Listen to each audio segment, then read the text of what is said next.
دیکھ لو کہ دنیا کتنی حسین ہے، بعد میں موقع نہیں ملے گا۔ اس کی ساری باتوں کے جواب میں میرے پاس بس ایک ہی نہیں تھی۔ بالآخر اس نے اپنا آخری حربہ استعمال کیا، یعنی خفا ہو کر بوریا بستر سمیٹنے لگی۔ بس اب تمہارے ساتھ نہیں رہوں گی، تم بہت بور لڑکی ہو۔ میں روحانسی ہو گئی اور اس کے ہاتھ سے چادر جو وہ بیڈ سے کھینچ چکی تھی لے کر دوبارہ بچھاتے ہوئے بولی، چل رہی ہوں، لیکن اگر ابا جی کو پتہ چل گیا نا تو انہیں کبھی پتہ نہیں چلے گا۔ اس کی ساری خفگی دور ہو گئی اور فوراً کپڑے لے کر واش روم میں گھس گئی تھی۔ میں نے بادل نخواستہ وہ پیسے جو اماں نے ابا جی سے چھپا کر مجھے دیے تھے پرس میں رکھے اور بڑی سی چادر اوڑھ کر تیار ہو گئی۔ وہ آئی تو مجھے دیکھ کر ہنسنے لگی تھی، لیکن میں نے کوئی نوٹس نہیں لیا اور اسی طرح اس کے ساتھ باہر نکلی تھی۔ وہ یقیناً میری زندگی کا پہلا موقع تھا کہ میں اپنی کسی دوست کے ساتھ باہر نکل رہی تھی، وہ بھی گھر والوں کی اجازت کے بغیر۔ سچ مچ میری ٹانگیں کانپ رہی تھیں، جبکہ وہ اسٹاپ پر بڑے اطمینان سے کھڑی تھی۔ ایک بس آئی، پیر رکھنے کی جگہ بھی نہیں تھی، پھر بھی وہ اس میں سوار ہونے کے لیے تیار تھی، لیکن میں نے منع کرتے ہوئے مضبوطی سے اس کا بازو تھام لیا تھا۔ پاگل ہو تم، وہ مجھ پر سخت جھنجھلائی۔ اس خوش فہمی میں مت رہو کہ خاص طور سے ہمارے لیے کوئی خالی بس آئے گی، لیکن اس میں تو چڑھنے کی جگہ بھی نہیں تھی۔ ارے دھکیل دھکال کر چڑھ جاتے۔ اچھا دیکھو، بس آ رہی ہے، اب کھڑی مت رہ جانا۔ اس نے میری گرفت سے اپنا بازو چھڑایا اور میرا ہاتھ تھامنا چاہتی تھی کہ بس کی حالت زار دیکھ کر میں 2 قدم پیچھے ہٹ گئی، جس سے میرا ہاتھ تو اس کے ہاتھ میں نہیں آیا، البتہ چادر کا کونا آ گیا اور وہ اسے ہی کھینچتی ہوئی بس کی طرف لپکی، جبکہ میں اسے روکنے کی کوشش کر رہی تھی۔ عجیب صورتحال تھی کہ وہ کھینچ کھانچ بھری بس میں چڑھنے پر بضد ساتھ میں مجھے بھی کھینچ رہی تھی اور میں ہرگز تیار نہیں تھی۔ پتہ نہیں اسے اتنی جلدی کیا تھی کہ میری طرف دیکھے بغیر جلدی آؤ کہتی ہوئی بس میں سوار ہو گئی۔ میری چادر کا کونا اس کے ہاتھ میں تھا اور غالباً وہ یہ سمجھ رہی تھی کہ میں بھی اس کے ساتھ لگی ہوئی ہوں۔ اتنے میں بس چل پڑی۔ میں چند قدم ساتھ بھاگی اور پھر لگا جیسے میں کھلے آسمان تلے ایک دم برہنہ ہو گئی ہوں۔ میری آنکھوں کے سامنے یکا یک دھند چھا گئی تھی اور دھند کے اس پار میری چادر ہوا میں اڑتی جا رہی تھی، جس کا کونا یقیناً اس کے ہاتھ میں تھا۔ میں اگر ذرا سی بھی بولڈ ہوتی تو خود کو سنبھال لیتی اور یوں کھڑی ہو جاتی جیسے میں ہاسٹل سے نکلی ہی بغیر دوپٹے کے تھی۔ اس اتنے بڑے شہر میں یہ کوئی ایسی ناقابل گرفت بات نہیں تھی، لیکن بولڈ ہونا تو دور کی بات، میں تو پہلے ہی اندر یہ خوف لیے کھڑی تھی کہ اگر کسی جاننے والے کی نظر پڑ گئی اور اس نے ابا جی کو بتا دیا تو میرا کیا حشر ہوگا۔ اس پر اس نئی آفتاب نے تو میرے رہے سہے اوسان بھی خطا کر دیے تھے۔ دھندلائی آنکھوں سے اپنے اطراف دیکھا اور پیچھے بنگلے کا گیٹ کھلا دیکھ کر بنا سوچے سمجھے تیز قدموں سے چلتی ہوئی اس میں داخل ہو گئی تھی۔ اس وقت مجھے صرف ایک چادر کا خیال تھا، کیونکہ میں تو کبھی اپنے گھر میں بھی کھلے سر نہیں رہی تھی۔ بہرحال کسی کے گھر میں بغیر اجازت داخل ہونے پر میں بے حد خوفزدہ ہونے کے باوجود برآمدے تک چلی گئی تھی۔ اس کے بعد خود سے اندر جانے کی ہمت نہیں کر سکی تو بہت آہستہ سے دروازہ نوک کیا تھا۔ کچھ دیر بعد ہی ایک چہرہ نمودار ہوا اور سوالیہ انداز میں مخاطب ہوا۔ جی؟ میں نے ذرا سی پلکیں اٹھا کر دیکھا، ملازموں والا حلیہ تھا۔ تب میں نے ڈرتے ڈرتے پوچھ لیا تھا، کوئی ہے؟ اور غنیمت تھا کہ اس نے پوچھا نہیں کس سے ملنا ہے، بلکہ سامنے سے ہٹتا ہوا بولا، جی اندر آ جائیں۔ میں اس کے پیچھے اندر داخل ہو گئی تھی۔ بڑا سا ہال کمرہ تھا اور سامنے صوفے پر کوئی شخص اپنے سامنے رکھی میز پر شیٹ پھیلائے ڈرائنگ میں مصروف تھا اور اس کا سر جھکا ہونے کے باعث ہی میں اسے دیکھ سکی تھی۔ کھلتی ہوئی گندمی رنگت، چوڑی پیشانی کے اوپر سلیقے سے جمے بال، جن کی نمی بتا رہی تھی کہ ابھی کچھ دیر پہلے نہا کر بیٹھا ہے۔ بائیں ہاتھ کی انگلیوں میں سگریٹ سلگ رہا تھا، جبکہ دائیں ہاتھ کی انگلیوں میں پینسل، جس سے وہ شیٹ پر جگہ جگہ نشان لگا رہا تھا۔ اور یہ سچ ہے کہ میں نے اس طرح کبھی کسی کو نہیں دیکھا تھا، اور جسے دیکھ رہی تھی اس کی وجاہت نے قدم ڈگمگا دیے تھے۔ سر، یہ بی بی آپ سے ملنے آئی ہیں۔ اوف، یہ ملازم کیا کہہ رہا تھا؟ کون؟ سر اونچا کرنے کے ساتھ اس نے سگریٹ والے ہاتھ کو بھی حرکت دی، غالباً کش لینا چاہتا تھا، لیکن مجھ پر نظر پڑتے ہی اس کا ہاتھ ہونٹوں سے کچھ ہی فاصلے پر رکا رہ گیا تھا اور اسے یوں دیکھتے پا کر میں بری طرح نروس ہو گئی تھی۔ جی؟ کافی دیر بعد اس نے غالباً مجھے متوجہ کرنے کی کوشش کی تھی اور میں اس سے کیا کہتی۔ جب کچھ سمجھ میں نہیں آیا تو آنکھوں کے پیمانے چھلک گئے تھے۔ ارے! وہ سگریٹ ایش ٹرے میں مسلتے ہوئے اٹھ کھڑا ہوا اور مجھے بیٹھنے کا کہہ کر ملازم کو پکار کر پانی لانے کے لیے کہا۔ وہ پانی لایا تو اس سے گلاس لے کر میری طرف بڑھا کر بولا تھا، پہلے پانی پی لیجئے۔ میں نے گلاس لے کر سائڈ ٹیبل پر رکھ دیا اور ہتھیلیوں سے آنکھیں صاف کرنے لگی تھی کہ احساس ہوا گلے میں دوپٹہ تک نہیں ہے۔ فوراً بیگ اٹھا کر سینے سے لگایا تو وہ پتہ نہیں کیا سمجھا تھا۔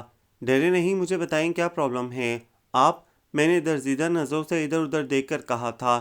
آپ کے گھر میں کوئی خاتون ہو تو انہیں بلائیں، اس وقت تو بس آپ ہی ہیں۔ وہ خاصے ریلیکس انداز میں صوفے پر بیٹھا اور دلچسپی سے مجھے دیکھنے لگا تھا۔ اور تو کوئی خاتون نہیں ہے، اگر آپ مناسب سمجھیں تو مجھے بتائیں میں آپ کی کیا مدد کر سکتا ہوں۔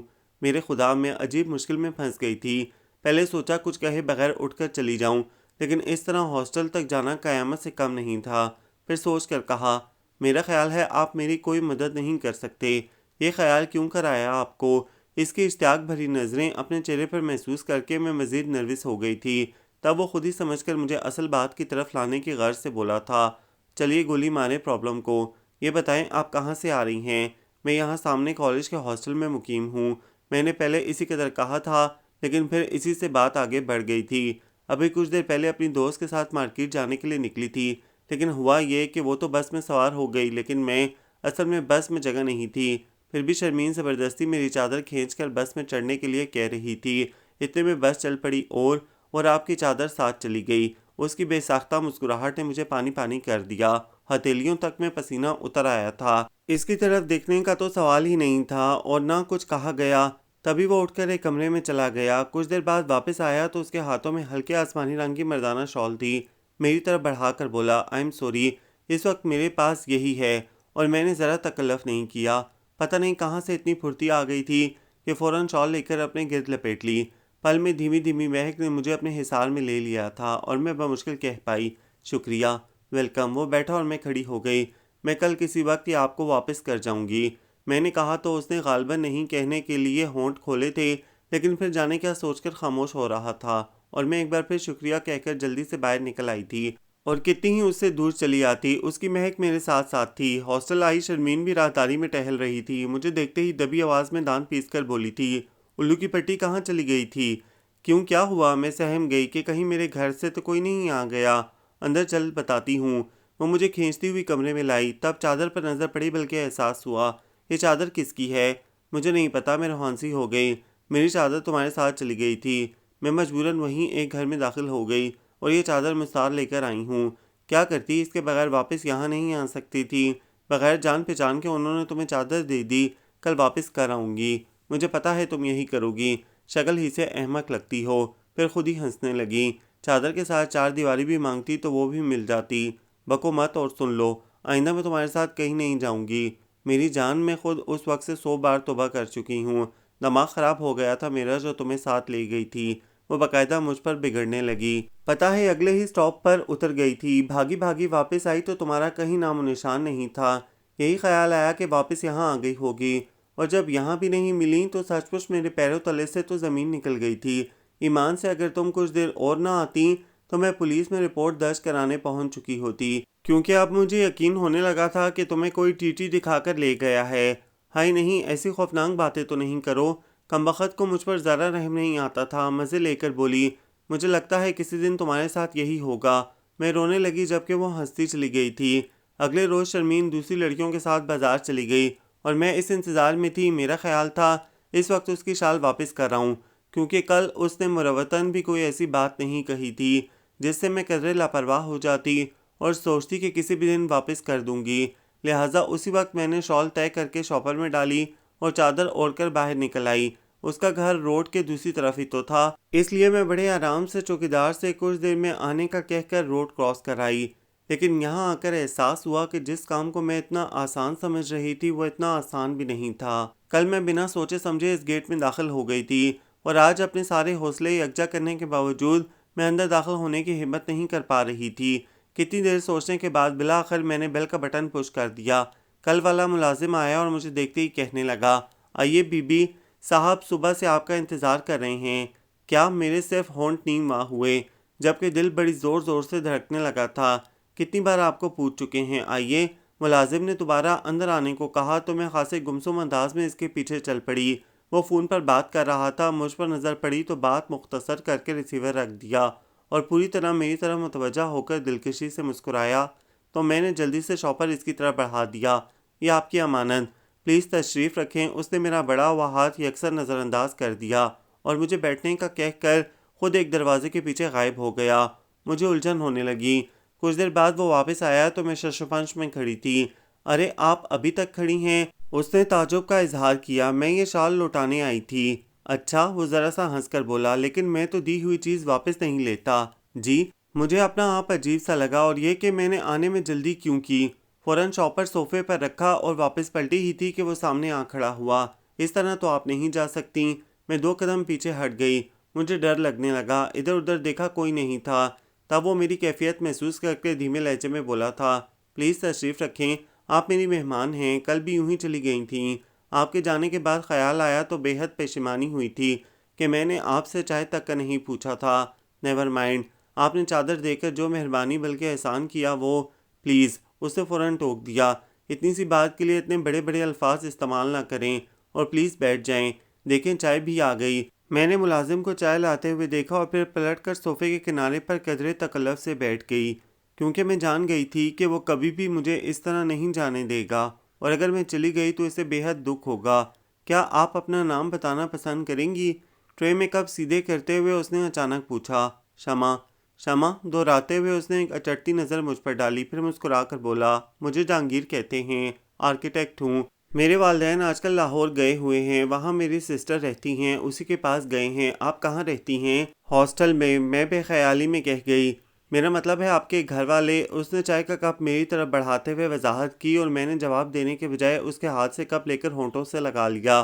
بس یوں ہی خیال آیا تھا کہ اسے اپنے بارے میں کیوں بتاؤں، حالانکہ گزری شب کے کتنے پل اس کے نام کر چکی تھی۔ کبھی اس کی دل فریب مسکراہٹ کو سوچا تھا، کبھی دھیمے لہجے میں الجھی تھی، اور کبھی بھنورا آنکھوں کی گرفت میں آئی تھی۔ وہ کچھ دن میرے جواب کا منتظر رہا، پھر غالباً سمجھ گیا کہ میں بتانا نہیں چاہتی، تبھی کہنے لگا، احتیاط اچھی بات ہے۔ بہرحال مجھے آپ سے مل کر خوشی ہوئی، اور میں یہ رسماً نہیں کہہ رہا، بلکہ رسماً میں نے کبھی خوشی کا اظہار کیا ہی نہیں۔ میری زندگی میں بہت کم لوگ ایسے آئے جن سے مل کر میں واقعی خوش ہوا ہوں، اور ان میں آپ بھی شامل ہیں۔ میرے خدا، میرے دل کی راہداریوں میں مضبوط قدموں کی مدھم مدھم چاپ گونجنے لگی، تو میں گھبرا کر اٹھ کھڑی ہوئی۔ میں چلوں گی، پھر آئیں گی نا؟ اس نے بڑی آس سے پوچھا، لیکن میں فوری طور پر کوئی جواب نہیں دے سکی۔ تب وہ کہنے لگا، میری بیوی جان اور بابا جان آپ سے مل کر بہت خوش ہوں گے، آپ ضرور آئیے گا۔ جی؟ میں اسی قدر کہہ سکی، اور جاننے لگی کہ اس نے پکار لیا، شمع۔ میں نے پلٹ کر دیکھا تو اس نے شاپر اٹھا کر میری طرف بڑھا دیا، یہ آپ کے لیے ہے۔ میں کل بھی یہ بات کہہ سکتا تھا، لیکن اس طرح آپ کی دوبارہ آمد کی امید ختم ہو جاتی۔ تو کیا میں اسے دوبارہ لوٹانے آؤں؟ میرے سادگی سے پوچھنے پر وہ بے ساختہ مسکراہٹ نہیں روک سکا، اور آگے بڑھ کر شاپر میرے ہاتھوں میں تھما دیا۔ اس کی دل فریب مسکراہٹ اور پھر قربت مجھے نروس کر رہی تھی۔ جبھی میں جلدی سے باہر نکل آئی۔ شرمین ٹھیک کہتی تھی کہ زندگی میں اور بھی بہت رنگ ہیں، حسین اور دل فریب۔ میں گھٹے ماحول کی پروردہ بھلا کہاں ان رنگوں کو پا سکتی تھی؟ کبھی گمان میں بھی ایسی باتیں نہیں تھیں، اور اب جب اچانک یہ نیا احساس ملا تو میں سچ مچ بھکلا گئی تھی۔ مجھے ڈر لگنے لگا تھا کہ کہیں کوئی میرے تصورات تک رسائی حاصل نہ کر لے، جہاں ایک چادر کے عوض اس نے اپنا مستقل ٹھکانہ کر لیا تھا۔ یوں بھی میں سب سے الگ تھلگ تھی، اور اب تو شرمین سے بھی کترانے لگی تھی، کیونکہ میں اندر سے بے حد خوفزدہ تھی، اور جہانگیر کے خیال نے مجھے حد درجہ بزدل بھی بنا دیا تھا۔ کالج آف ہوتے ہی میں کھانا کھا کر منہ سر لپیٹ کر پڑ جاتی، محض شرمین سے بچنے کی خاطر، کیونکہ وہ جتنی باتونی تھی اتنی ہی ذہین بھی۔ مجھے یقین تھا وہ منٹوں میں میرے اندر کا حال اگلوا سکتی ہے، جبکہ میں خود اپنے آپ سے اعتراف کرتے ہوئے ڈر رہی تھی۔ جبھی دوپہر میں یوں اس سے دامن بچاتی، بس شام میں تھوڑی دیر کے لیے اس کے ساتھ گراؤنڈ میں چلی جاتی، وہ بھی اس لیے کہ وہ مجھے چھوڑ کر بیڈمنٹن کھیلنے میں مصروف ہو جاتی تھی۔ پھر رات کے کھانے کے بعد میں فوراً کتابیں لے کر بیٹھ جاتی، گو کہ میری آنکھوں کے سامنے لفظ کبھی دھبوں کی شکل اختیار کر جاتے اور کبھی مفہوم بدل بدل کر آتے۔ پھر بھی میں یہی ظاہر کرنے کی کوشش کرتی جیسے بڑی سنجیدگی سے پڑھائی میں مصروف ہوں۔ کیا تمہارا ٹاپ کرنے کا ارادہ ہے؟ محض میری توجہ ہٹانے کی خاطر شرمین نے خود کو میرے سامنے زور سے گرایا اور پوچھنے لگی، کیا کرو گی ٹاپ کر کے؟ اور لوگ کیا کرتے ہیں؟ اس کے گرنے سے جو صفحات ادھر ادھر بکھر گئے تھے، میں نے انہیں سمیٹتے ہوئے پوچھا، اور لوگوں کی بات نہیں کرو، ان کا تو کوئی نہ کوئی مقصد ہوتا ہے، اپنے آئندہ کے بارے میں وہ پلان کر چکے ہوتے ہیں، اور اگر تمہارا بھی کوئی مقصد ہے تو میں یقین سے کہہ سکتی ہوں کہ تم ہرگز ہرگز کامیاب نہیں ہو سکتی۔ کیوں؟ میرے استفسار پر وہ کندھے اچکا کر بولی، کیوں کا جواب بعد میں دوں گی، پہلے مقصد بتاؤ۔ ٹاپ کرنے کے بعد کیا کرو گی؟ کچھ نہیں، میرے منہ سے بلا ارادہ ہی نکل گیا، تو اس نے ہنستے ہوئے میرے سامنے کھلی کتاب بند کر دی۔ پھر کیا ضرورت ہے اتنا سر کھپانے کی؟ جب ہر صورت ہانڈی چولہا ہی کرنا ہے تو آرام سے فیل ہو جاؤ اور تمہارے کیوں کا جواب یہ ہے کہ تم جیسی احمق لڑکیاں صرف شوہروں کی سختیاں جھیلنے کے لیے پیدا ہوتی ہیں۔ جی نہیں، مجھے سخت برا لگا۔ جی ہاں، اس نے میرے انداز میں منہ پھلا کر میرا مذاق اڑایا، پھر کتابیں اٹھا کر ایک طرف رکھتے ہوئے بولی، بس اب تم مجھے مزید بور نہیں کرو۔ میں تمہیں کیا کہہ رہی ہوں؟ وہی میری بیچارگی اور اسے ذرا رحم نہیں آتا تھا، دان پیس کر بولی، کمبخت ایسی شکلیں مت بنایا کرو، اگر صنف مخالف کی نظر پڑ گئی تو پل میں جان سے جائے گا۔ ویسے اب تک کتنوں کو گھل کر چکی ہو، پتہ نہیں تم کیا کہہ رہی ہو۔ میں قصداً انجان بنی رہی اور اکتاہٹ کا مظاہرہ کرتے ہوئے کہا، ایسا کرو تم برابر میں رضوانہ کے پاس چلی جاؤ، تمہاری طرح وہ بھی باتیں کرنے کی بہت شوقین ہے نہیں تھی؟ کمبخت کو جب سے عشق ہوا ہے بس اسی کے خیالوں میں کھوئی رہتی ہے۔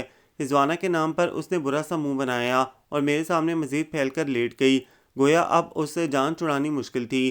ناچار اس کی باتوں میں دلچسپی لینی پڑی۔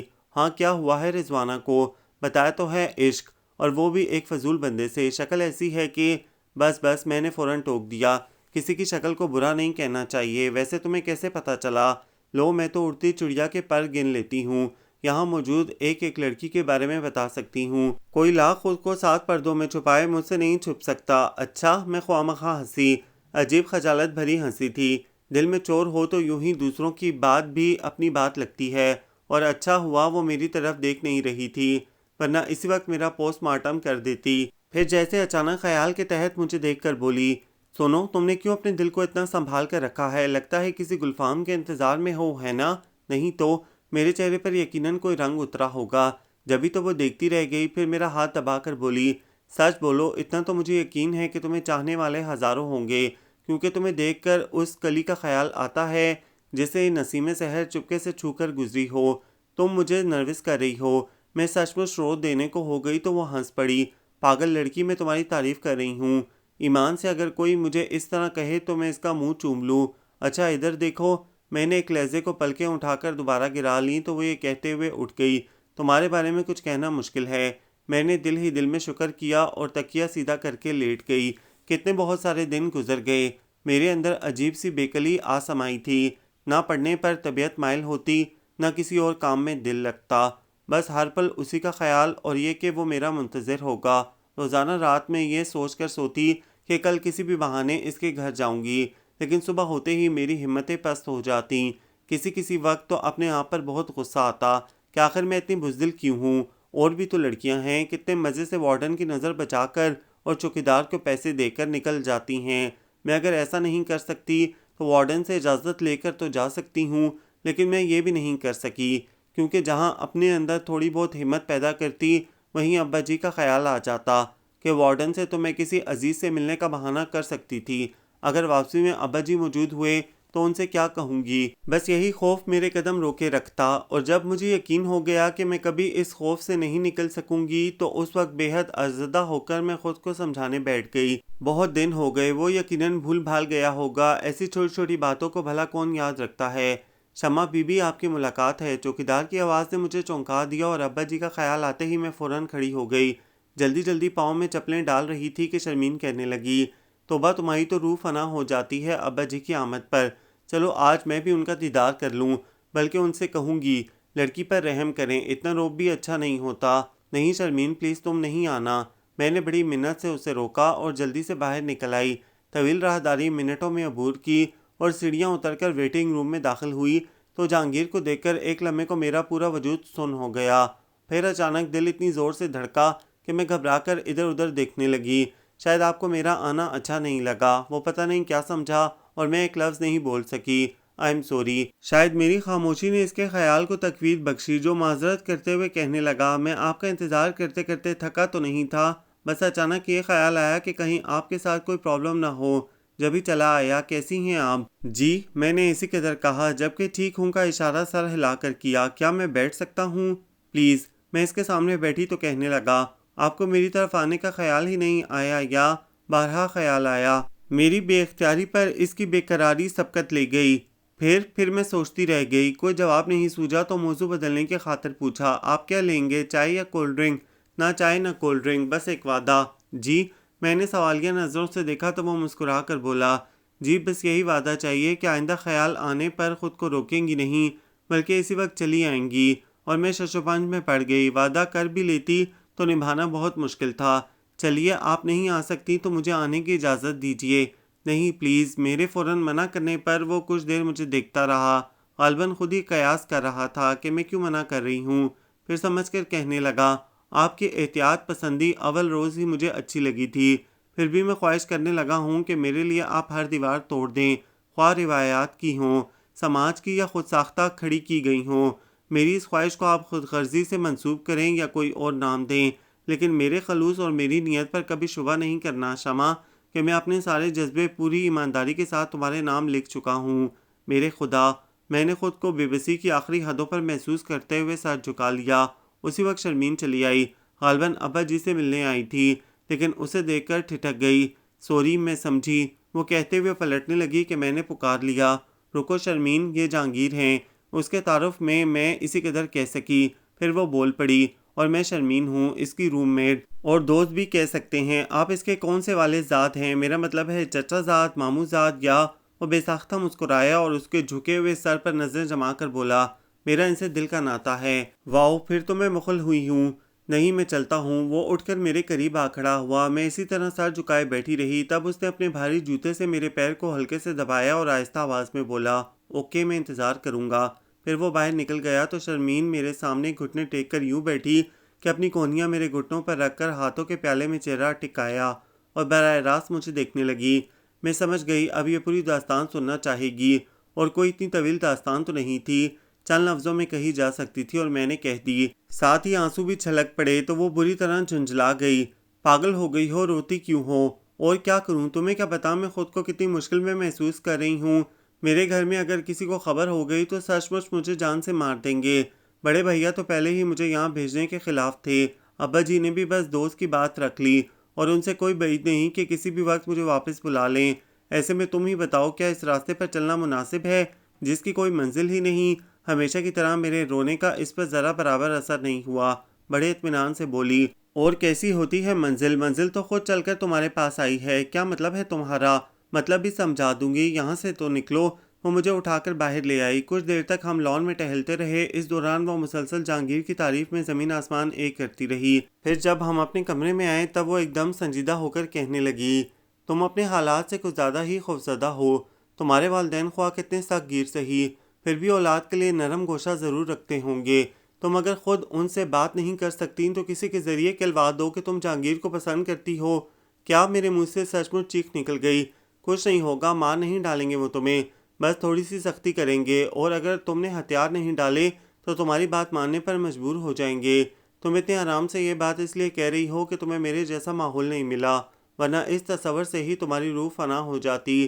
بہرحال اس موضوع کو ختم کرو۔ میرا ذہن پہلے ہی پریشان تھا، اس کی باتیں مزید پریشان کر رہی تھیں، اس لیے موضوع ختم کرنے کے لیے کہا، لیکن وہ بگڑ گئی۔ میں تمہارے ساتھ بھلائی کر رہی ہوں اور تمہارے مزاج ہی نہیں ملتے۔ میری بلا سے جہنم میں جاؤ۔ مجھے تمہارے خلوص پر شبہ نہیں ہے شرمین، اب میں تمہیں کیسے سمجھاؤں؟ میں نے بے بسی سے اسے دیکھا تو وہ دان پیس کر بولی، زہر لگتی ہو مجھے یوں بے بسی سے آنسو بہاتی ہوئی۔ مجھے تم سے ذرا بھی ہمدردی نہیں ہے، البتہ اس الو کے پٹے پر رحم آ رہا ہے جو چادر کے بعد بڑی محبت سے چار دیواری کی پیشکش کر رہا ہے۔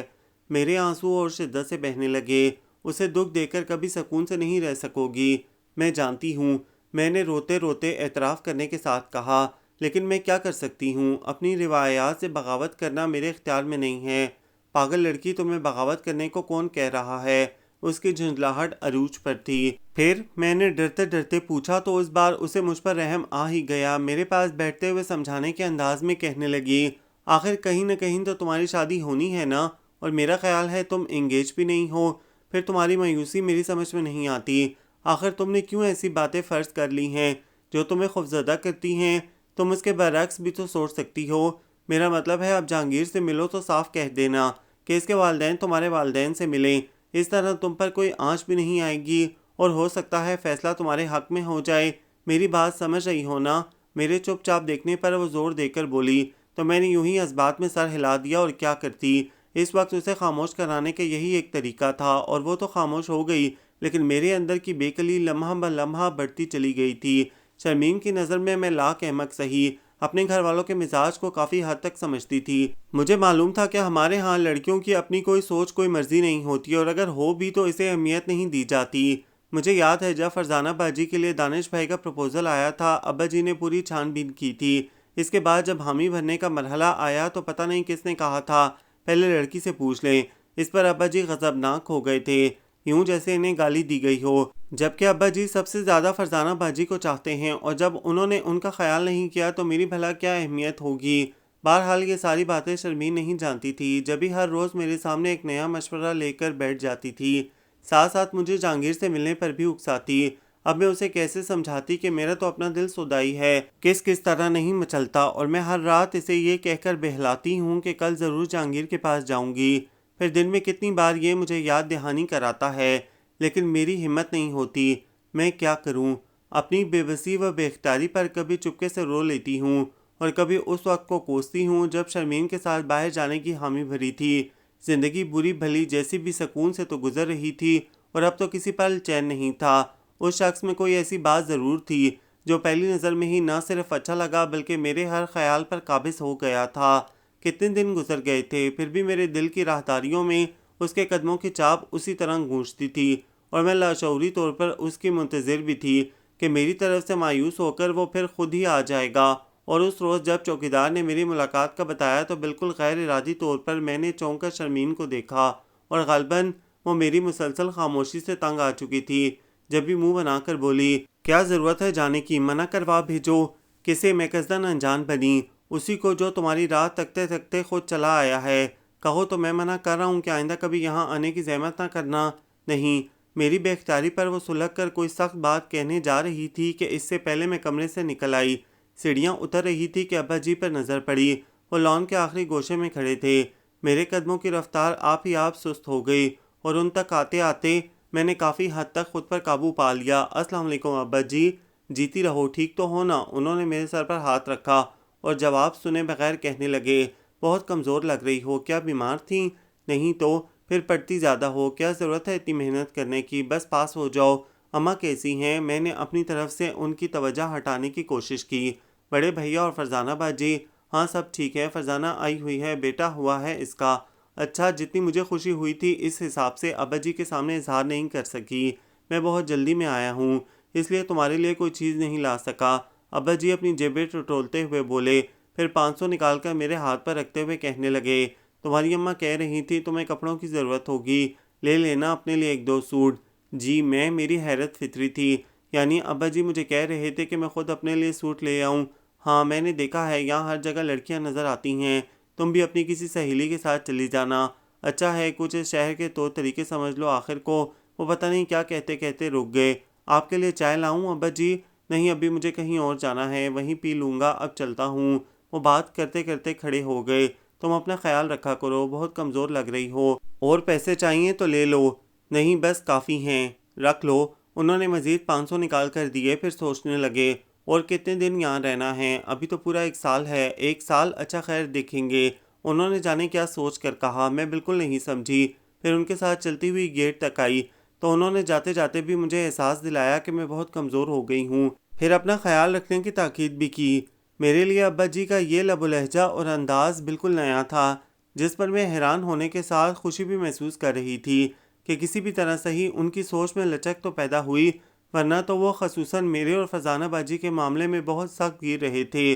واپس اپنے کمرے میں آئی تو شرمین شدت سے میری منتظر تھی، اور میں کیونکہ اس وقت ابا جی کے بدلتے رویے پر خوش اور مگن سی تھی، اس لیے کسی اور طرف دھیان ہی نہیں گیا، جبکہ وہ اپنی سمجھ کے مطابق چھوٹتے ہی بولے، مل آئیں؟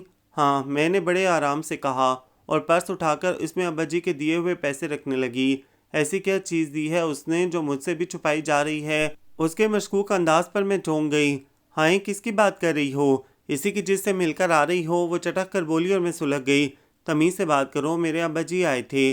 لاہول والا، میرا مطلب کیا تم میرے ابا جی پر لاہول پڑھ رہی ہو؟ مجھے بے حد غصہ آیا اور وہ ہنسنے لگی، پھر اسی طرح ہنستے ہوئے بولی، تم بھی ایک چیز ہو، پتہ نہیں کتنے احمق مرے تھے تو تم پیدا ہوئی تھیں۔ میں نے روٹ کر منہ پھلا لیا تو وہ اپنی جگہ سے اٹھ کر میرے پاس آ گئی اور میرے گرد بازوؤں کا حلقہ بنا کر کہنے لگی، کم آن یار، غلطی میری ہے نہ تمہاری، میں تو یہی سمجھ رہی تھی کہ جہانگیر آئے ہیں، مجھے کیا پتا کہ تم ابا جی سے مل کر آ رہی ہو۔ خیر یہ بتاؤ تمہارے گھر میں سب ٹھیک ہے نا؟ میں نے پہلے نروٹھے پن کا مظاہرہ کیا، لیکن پھر اچانک خیال آنے پر چلا کر بولی، پتہ ہے فرزانہ بجی کا بیٹا ہوا ہے۔ ایمان سے میں اتنی خوش ہوں کہ بتا نہیں سکتی۔ دل چاہ رہا ہے اڑ کر پہنچ جاؤں۔ مٹھائی کھلاؤ۔ ارے بہت مٹھائی کھلاؤں گی، ابا جی بھی آج بہت مہربان تھے، پورے 1000 دے کر گئے ہیں، اور پتہ ہے یہ بھی کہا ہے کہ اپنے لیے خود خریداری کر لو۔ میں بڑے جوش میں کہتے کہتے سوچ میں پڑ گئی۔ میری سمجھ میں نہیں آ رہا شرمین کہ ابا جی اچانک کیسے بدل گئے۔ وقت کے ساتھ ساتھ بہت کچھ بدل جاتا ہے۔ ویسے تمہارے حق میں بہتر ہی ہوا، اب خدا کے لیے تم بھی اپنے خول سے باہر نکل آؤ۔ وہ ہاتھ جوڑ کر بولی تو میں سمجھ گئی کہ وہ کیا کہنا چاہتی ہے، اور اس کے طویل لیکچر سے بچنے کے لیے میں نے جلدی سے اس بات میں سر ہلا دیا۔ پھر یہ ابا جی کے نرم رویے کا اعجاز تھا کہ اگلے ہی روز میں نے دل کا کہا مان لیا، اور جب شرمین کو بتایا تو اس نے مجھے مزید اکسایا۔ یوں شام سے کچھ پہلے میں بہت ساری مصلحتوں کو بلائے طاق رکھ کر جہانگیر کے گھر تک چلی آئی۔ مجھے نہیں معلوم تھا کہ اس کے والدین آ چکے ہیں یا نہیں، بلکہ مجھے سرے سے ان کا خیال ہی نہیں آیا، بس اسی کا خیال تھا جو اتنے دن گزرنے کے باوجود ایک پل کو بھی میرے ذہن سے محو نہیں ہوا تھا۔ بہرحال یہاں تک میں تیز قدموں سے چلتی ہوئی آئی تھی، اس لیے گیٹ کے سامنے رک کر اپنی سانسیں درست کرنے لگی۔ پھر بٹن پش کرنے کے لیے ہاتھ بڑھایا ہی تھا کہ گیٹ کھلنے کی آواز پر ادھر متوجہ ہو گئی۔ اگلے پل جہانگیر باہر نکلا اور مجھے دیکھ کر اس کی آنکھوں میں ایسی چمک لہرائی جیسے مایوسیوں کے گھور اندھیاروں میں اچانک امید کی شمعیں جل اٹھی ہوں۔ شمع بے اختیاری سی بے اختیاری تھی۔ وہ میرا ہاتھ تھام کر اندر لے آیا اور اسی بے اختیاری میں میرے کندھے تھام کر بولا، ابھی میں خود سے یہ عہد کر رہا تھا کہ اگر آج بھی تم نہ آئیں تو میں تمہارا خیال چھوڑ دوں گا۔ تم نے مجھے بڑی آزمائش سے بچا لیا ہے شمع، میں خود سے کیا عہد کبھی نہیں نبھا سکتا تھا۔ اس کے جذبوں کی سچائیاں میرے دل کی زمین پر نرم نرم پھوار کی مانند برسنے لگی تھی۔ بہت آہستگی سے اپنے کندھوں پر سے اس کے ہاتھ ہٹا کر غیر محسوس طریقے سے پیچھے ہٹتے ہوئے میں بس اسی قدر کہہ سکی، میں آنا چاہتی تھی لیکن میں تم سے شکوہ نہیں کروں گا، میرے لیے یہی بہت ہے کہ تم آ گئی ہو، پلیز بیٹھو نا۔ میں بیٹھی تو خیال آنے پر پوچھا، آپ کے گھر والے نہیں آئے؟ ابھی تک تو نہیں آئے، اصل میں بابا کو لاہور بہت پسند ہے اور وہ وہیں سیٹل ہونے کا سوچ رہے ہیں، اور بی بی جان روبی کی وجہ سے وہاں رہنا چاہتی ہیں۔ روبی میری بہن ہے۔ میں اس کی بات سن کر خاموش رہی تو اس نے ملازم کو پکار کر چائے کے لیے کہا، پھر میرے سامنے بیٹھتے ہوئے بولا، تم ٹھیک تو ہو نا؟ میں نے اس بات میں سر ہلا دیا۔ اسی وقت ملازم آ کر اسے کسی کی آمد کا بتانے لگا، اور جب اس نے اسے اندر لانے کے لیے کہا تو میں گھبرا کر کھڑی ہو گئی۔ میں چلوں گی؟ کیوں؟ وہ حیران ہوا۔ ابھی تو آئی ہو، پلیز بیٹھو، آپ کے مہمان آئے ہیں۔ کوئی مہمان نہیں ہے، تم بیٹھو، اپنائیت بھرا اصرار تھا۔ میں بیٹھ تو گئی لیکن جانے کیوں میرا دل لرزنے لگا تھا۔ مجھے اپنی ساری احتیاطوں پر پانی پھرتا نظر آیا۔ یوں لگا جیسے آنے والا خاص اسی مقصد سے آیا ہو اور اب سارے زمانے میں منادی کرتا پھرے گا۔ کیا کروں؟ ابا جی کے خوف سے نکلی تو یہ نیا خوف، حالانکہ وہ جو کوئی بھی تھا میں اسے جاننا تو دور کی بات کبھی دیکھا بھی نہیں تھا، پھر بھی مجھے یہ صورتحال بہت عجیب سی لگی۔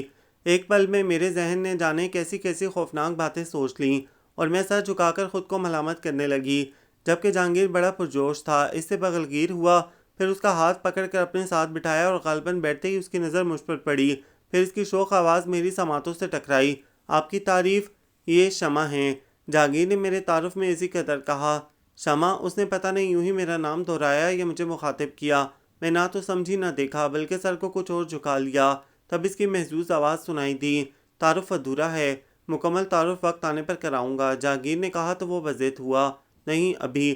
پھر براہ راست مجھے مخاطب کر کے بولا، چلیں شمع آپ خود ہی بتا دیں کہ اس نالائق کو کہاں ملی؟ جی؟ میں نے بلا ارادہ ذرا سا سر اونچا کر کے اسے دیکھا تو پتہ نہیں واقعی ایسا تھا یا مجھے محسوس ہوا کہ اس کی ساری شوخی پل میں رخصت ہو گئی تھی، اور یوں لگ رہا تھا جیسے میری آنکھوں کی گہرائیوں میں وہ خود کو ڈوبنے سے بچانے کے لیے اپنی ساری توانائیاں صرف کر رہا ہو، اور ابھی وہ سنبھلنے بھی نہیں پایا تھا کہ میں کھڑی ہو گئی۔ کیا ہوا؟ جہانگیر میری تقلید میں کھڑا ہوا۔ میں جا رہی ہوں، میں نے کہا اور تیز قدموں سے باہر نکل آئی۔ جہانگیر میرے پیچھے بھاگا آیا اور گیٹ پر روک کر پوچھنے لگا، کیا تم خفا ہو کر جا رہی ہو؟ میں نے نفی میں سر ہلایا تو اس نے بےتابی سے پوچھا، پھر کب آؤ گی؟ میں نہیں آ پائیں گے۔ اوہ تھینک یو شمع۔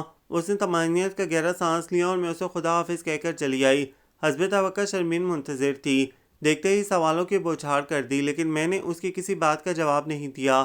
اصل میں میرے اپنے حواس ٹھکانے نہیں تھے اور وہ پتہ نہیں کیا سمجھی، بے حد ناراضگی کا اظہار کرتے ہوئے یہ کہہ کر کمرے سے نکل گئی، اب کہاں ہمیں لفٹ کراؤ گی؟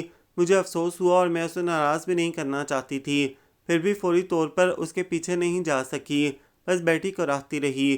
اپنے آپ پر غصہ بھی آ رہا تھا کہ میں کیوں جہانگیر کے گھر چلی گئی، انتظار کر لیتی، وہ خود ہی کسی دن آ جاتا۔ گو کہ وہاں کوئی ایسی بات نہیں ہوئی تھی، جیسا وہ خود شائستہ اور مہذب تھا ویسا ہی اس کا دوست بھی تھا۔ پھر بھی اس کی اچانک آمد سے مجھے اپنی پوزیشن آکورڈ سی لگی اور میں اب تک اس بات کو شدت سے محسوس کر رہی تھی۔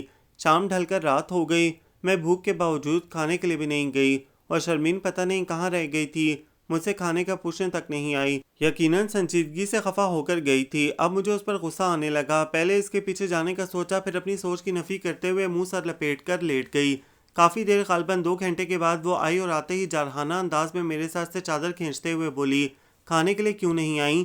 تم نے بلایا جو نہیں؟ میرے منہ پھلانے پر وہ لال بھبوکا ہو گئی، جیسے ابھی میرا منہ نوچ لے گی۔ ضبط کرتے کرتے بھی میری ٹانگ میں زور سے چٹکی کاٹ کر بولی، کمبخت صاف کیوں نہیں کہتی کہ اس کے ہاں سے پیٹ بھر کر آئی تھی؟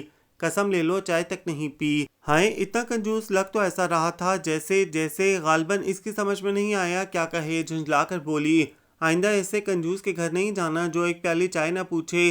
کبھی نہیں جاؤں گی، میں نے کہا تو وہ چونک کر دیکھنے لگی، کیوں نہیں جاؤ گی؟ بس تم نے منع کر دیا نہیں جاؤں گی۔ میں نے بے نیازی برتنے کی بہت کوشش کی، لیکن وہ بھی ایک کائیاں تھیں۔ میرے چہرے پر نظریں جما کر بولی، مجھ سے جھوٹ نہیں بولنا، سچ بتاؤ کیا بات ہوئی ہے؟ اور مجھے اسی سے تو کہنا تھا، اور وہ ساری تفصیل سن کر الٹا مجھ پر بگڑنے لگی۔ تو اس میں اتنا ڈرنے کی کیا بات ہے؟ جب آنے والا نہ تو تمہارا چاچا تھا، نہ ماما، اور نہ سسرالی، پھر تم اتنی خائف کیوں ہو؟ بھائی جہانگیر کا دوست ہی تو تھا، اور بقول تمہارے اسی کی طرح شائستہ و مہذب، پھر خدشہ کس بات کا تھا؟ پتہ نہیں، اب میں سوائے اس کے کیا کہہ سکتی ہوں کہ تم انتہائی ناشکری ہو۔ من آنگن میں چاہتوں کا موسم نرم نرم پھوار لیے اتر رہا ہے، اور تم بجائے اس میں تن من بھگونے کے نام نہاد اندیشوں کی آگ میں سلگنا چاہتی ہو۔ تمہاری مرضی۔ وہ کندھے اچکا کر بولی اور پھر اٹھ کر اپنی جگہ پر جا لیٹی، اور میں نے سوچا وہ ٹھیک تو کہہ رہی ہے، میں کیوں ذرا سی بات کو خود پر اتنا طاری کر لیتی ہوں؟ اور پھر یہ تو کوئی ایسی بات بھی نہیں، اگر جہانگیر کے دوست نے مجھے اس کے ساتھ دیکھ لیا ہے تو میں کیوں پریشان ہو رہی ہوں؟ اور دھیرے دھیرے میں اندیشوں سے نکلی تو من آنگن میں اترے چاہتوں کے موسم کی جولانیاں عروج پر تھیں۔ زندگی اچانک ہی بہت خوبصورت لگنے لگی تھی، جیسا کہ شرمین نے کہا تھا کہ یہ جو وقت ہماری دسترس میں ہے اسے ہم اپنی مرضی سے گزار لیں، تو میں بھی ایسا ہی سوچنے لگی تھی۔ اگر کبھی بھولے سے بھی کوئی اندیشہ سر ابھارتا تو میں فوراً سر جھٹک دیتی۔ یوں میں خاصی مطمئن اور مگن سی رہنے لگی، گو کہ میں جہانگیر کے گھر نہ جانے کے طے کر چکی تھی، اور یہ بات میں نے جہانگیر سے بھی کہہ دی تھی، اور اس نے برا نہیں مانا، بلکہ اسے بھی میری احتیاط پسندی پر محمول کر کے قائل ہو گیا، اور خود ہی کسی شام چلا آتا۔ اس کے آنے کا کوئی دن مقرر نہیں تھا، اور نہ ہی وہ ایسا فارغ تھا کہ روز چلا آتا۔ اس روز جب میں نے اسے پوچھا تھا کہ پھر کب آئیں گے، تو وہ مسکرا کر بولا تھا، یہ نہیں بتاؤں گا۔ کیوں؟ میں نے نہ سمجھنے والے انداز میں استفسار کیا تو اس نے کہا تھا، مجھے اچانک سامنے پا کر تمہاری آنکھوں میں جو قندیلیں ایک پل کو جگمگاتی ہیں، میں اس ایک پل کو کھونا نہیں چاہتا۔ اور میں نے اسے یہ نہیں بتایا تھا کہ میں نے بس یوں ہی پوچھ لیا، ورنہ میں خود انتظار کے ان کیف اگیں لمحات کو کھونا نہیں چاہتی، جن میں ہر پل اس کے آنے کا گمان رہتا ہے۔ ان دنوں موسم عجیب سا ہو رہا تھا، دوپہر میں گرمی اور حبس رہتا، شام میں البتہ ہوا چلنے لگتی تھی۔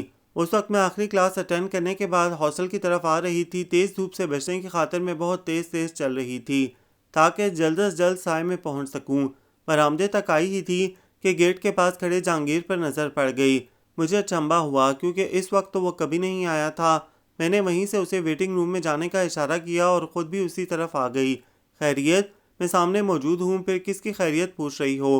اس نے مسکراہٹ ہونٹوں میں دبا کر کہا، تو میں نے قدرے سٹپٹا کر وضاحت کی، میرا مطلب ہے آپ اس وقت کیسے آئے تم سے ملنے؟ وہ اطمینان سے صوفے پر بیٹھ گیا، اور جب مجھے الجھتے دیکھا تو کہنے لگا، میں آج شام لاہور جا رہا ہوں بی بی جان کو لینے۔ بابا کا فی الحال آنے کا کوئی ارادہ نہیں، اس لیے میں نے سوچا بی بی جان کو ہی لے آؤں،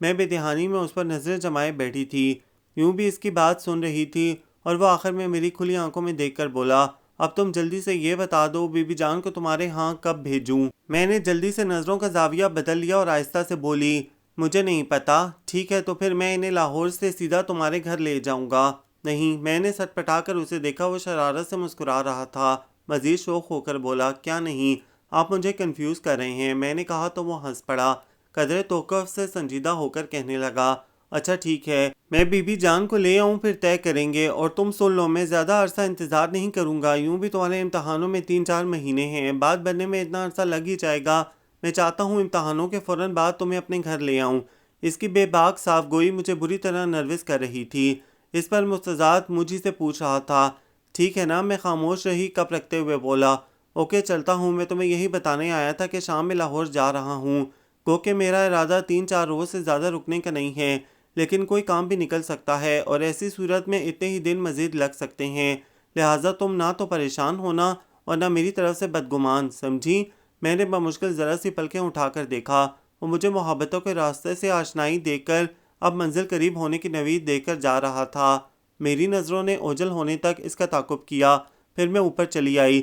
شرمین پنکھا فل سپیڈ میں کھولے بڑے فری سٹائل میں دونوں بازو اور ٹانگیں پھیلا کر بیٹھی ہوئی تھی۔ مجھے بہانا چاہیے تھا۔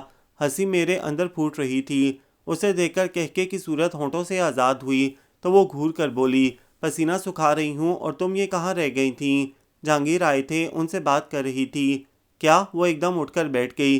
اتنی گرمی میں بھی اسے چین نہیں ہے، شام کا انتظار کر لیتا۔ شام میں وہ لاہور جا رہے ہیں اور یہی بتانے آئے تھے۔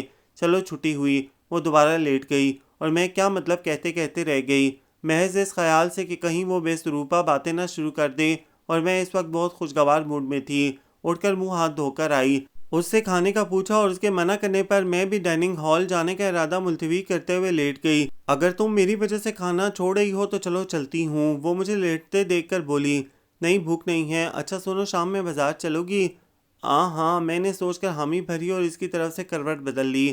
پھر ہم دونوں بس 2 گھنٹے ہی سوئے اور اٹھتے ہی بازار جانے کی تیاری میں لگ گئے۔ گو کہ ابھی صرف 4 بجے تھے، دھوپ میں بھی شدت باقی تھی، لیکن شرمین کو کیونکہ ایک ایک دکان کھنگالنے کی عادت تھی، اس لیے وہ اسی وقت چلنے پر بضد تھی تاکہ شام تک واپسی ہو سکے، ورنہ دوسری صورت میں رات ہونے کا اندیشہ تھا اور اتنی دیر تک ہمیں باہر رہنے کی اجازت بھی نہیں تھی۔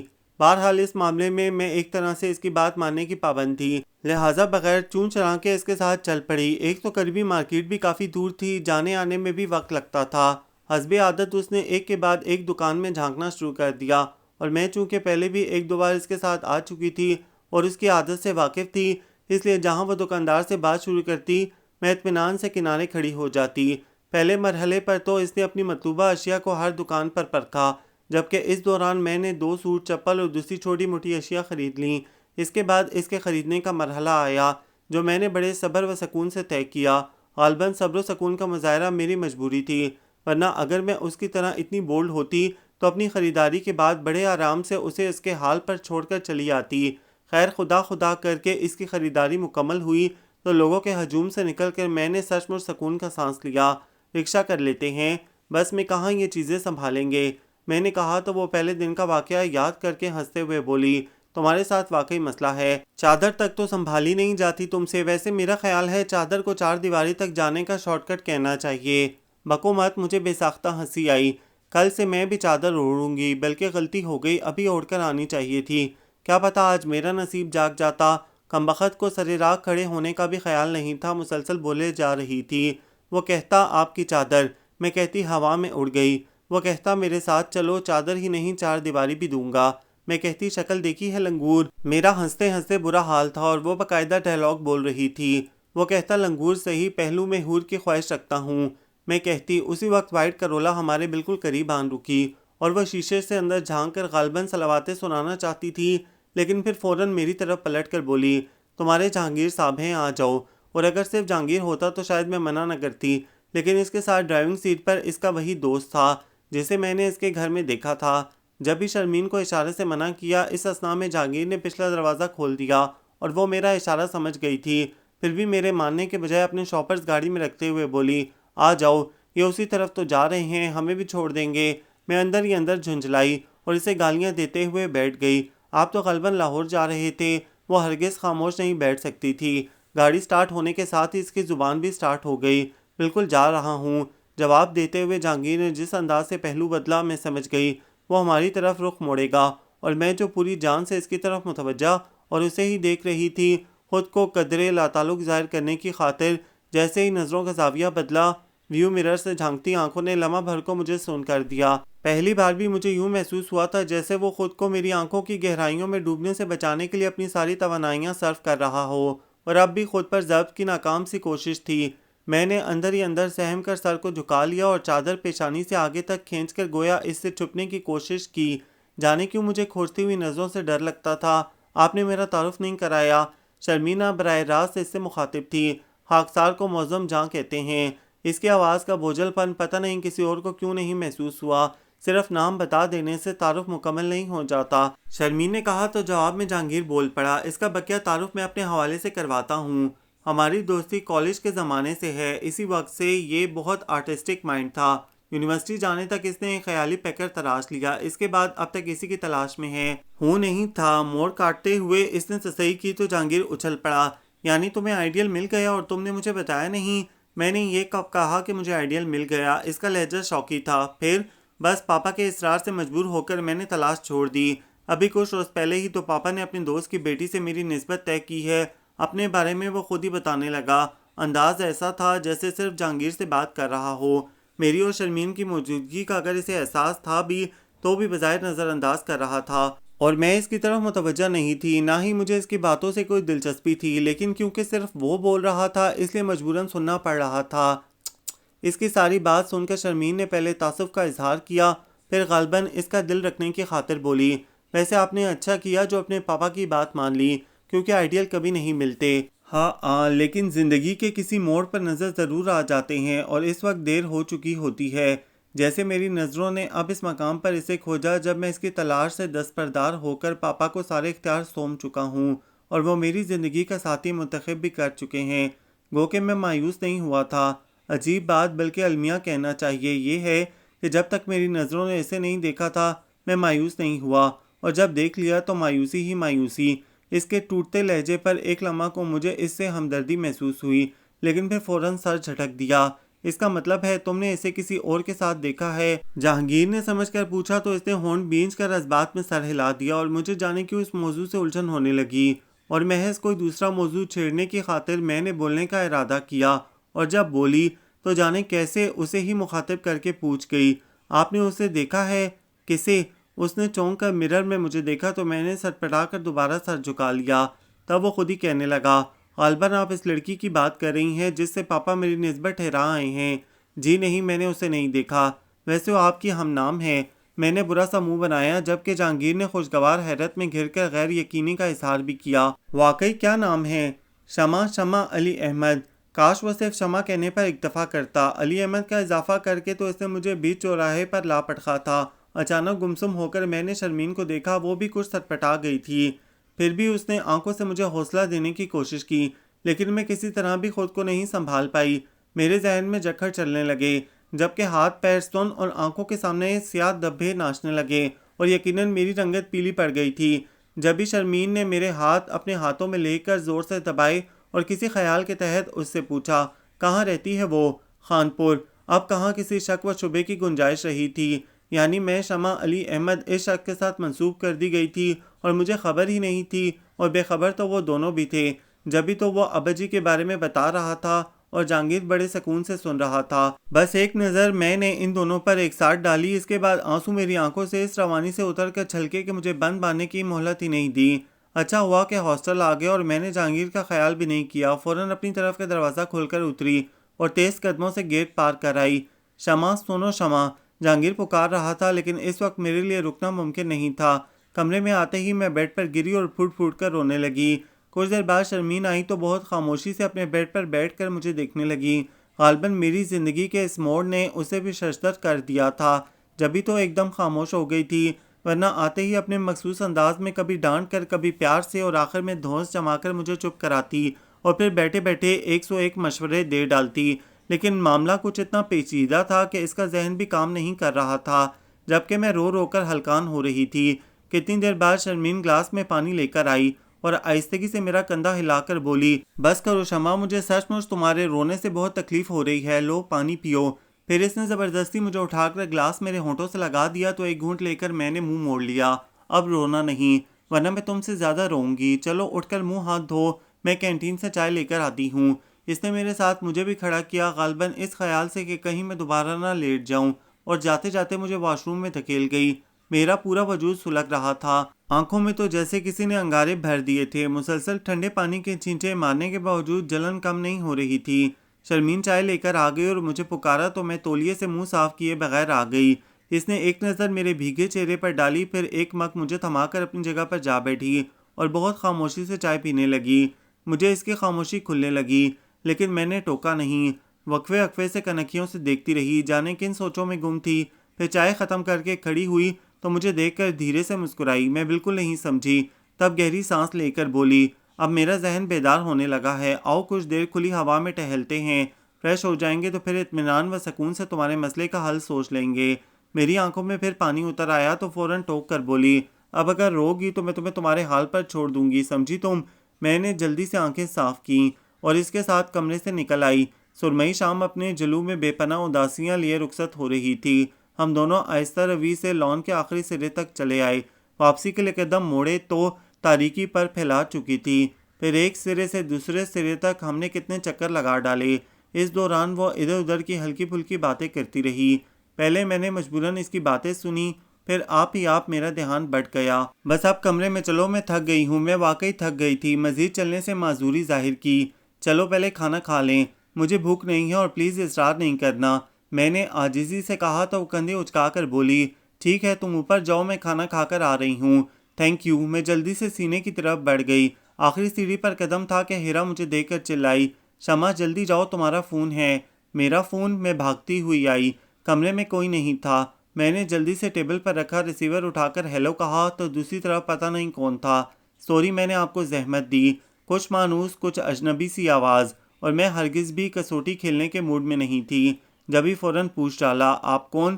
کیا واقعی آپ نے نہیں پہچانا؟ وہ شاید اپنے آپ پر ہنسا تھا اور میں الجھ کر بولی، نہیں میرا خیال ہے آپ نے غلط نمبر رنگ کیا ہے، یا شاید میں غلط آ گئی ہوں۔ تو کیا اب شمع نہیں ہے؟ گویا نہ اس نے غلط رنگ کیا تھا اور نہ میں غلط آئی تھی۔ جبھی مجھے کہنا پڑا، جی میں ہی شمع علی احمد ہوں، فرمائیے۔ شمع علی احمد؟ اس نے رک رک کر میرا نام دہرایا۔ اس کے بعد خاموشی چھا گئی۔ میں نے کچھ دیر انتظار کیا، پھر کریڈل پر ہاتھ مار کر پوچھا، ہیلو آپ کون؟ سوری میں نے آپ کو زحمت دی، اس نے کہا اور سلسلہ منقطع کر دیا تو میں جھنجھلا گئی۔ عجیب بدتمیز آدمی ہے۔ میں نے ریسیور پٹخا اور بڑبڑانے کے انداز میں اسے مزید گالیاں دیتی ہوئی اپنے کمرے میں آ گئی۔ لائٹ اور پنکھے کے بٹن ایک ساتھ آن کیے، پھر بیڈ کی چادر ٹھیک کر رہی تھی کہ شرمین آ گئی۔ لو یہ برگر رکھ لو، بھوک لگے تو کھا لینا۔ شکریہ۔ میں نے اس کے ہاتھ سے شاپر لے کر رکھ دیا، پھر حسب عادت پیر دھو کر آئی اور اپنی جگہ پر بیٹھ کر تولیے سے اچھی طرح صاف کر رہی تھی کہ وہ کہنے لگی، دنیا ادھر کی ادھر ہو جائے تمہارے پیر ضرور دھلیں گے۔ اماں کہتی ہیں پیر صاف رکھنے سے ذہن تیز ہوتا ہے۔ ہاں ہاں، وہ بے ساختہ ہنسی۔ کیوں، کیا غلط ہے؟ میں نے بڑی سادگی سے سوالیہ نظروں سے دیکھا تو وہ ہنسی روک کر بولی، نہیں بلکہ میں نے بھی کہیں پڑھا ہے۔ پھر تم ہنسی کیوں؟ ہاں ہاں، یعنی پیر دھو کر بھی تمہیں میری ہنسی سمجھ میں نہیں آئی؟ اب کہ اس کی ہنسی میں میری جھیمپی چپی ہنسی بھی شامل ہو گئی۔ پھر میں نے تولیہ ایک طرف رکھ دیا اور پیروں پر کولڈ کریم لگانے کا ارادہ ملتوی کرتے ہوئے لیٹ گئی۔ کیا سو رہی ہو؟ اس نے تعجب سے پوچھا اور میرے نفی میں سر ہلانے پر کہنے لگی، ہاں ابھی نہیں سونا، ابھی تو ہمیں بہت ساری باتیں کرنی ہیں، اور سونو ذرا اپنے آنسوؤں کو روک کر رکھنا، مجھے تمہارے رونے سے سخت وحشت ہوتی ہے۔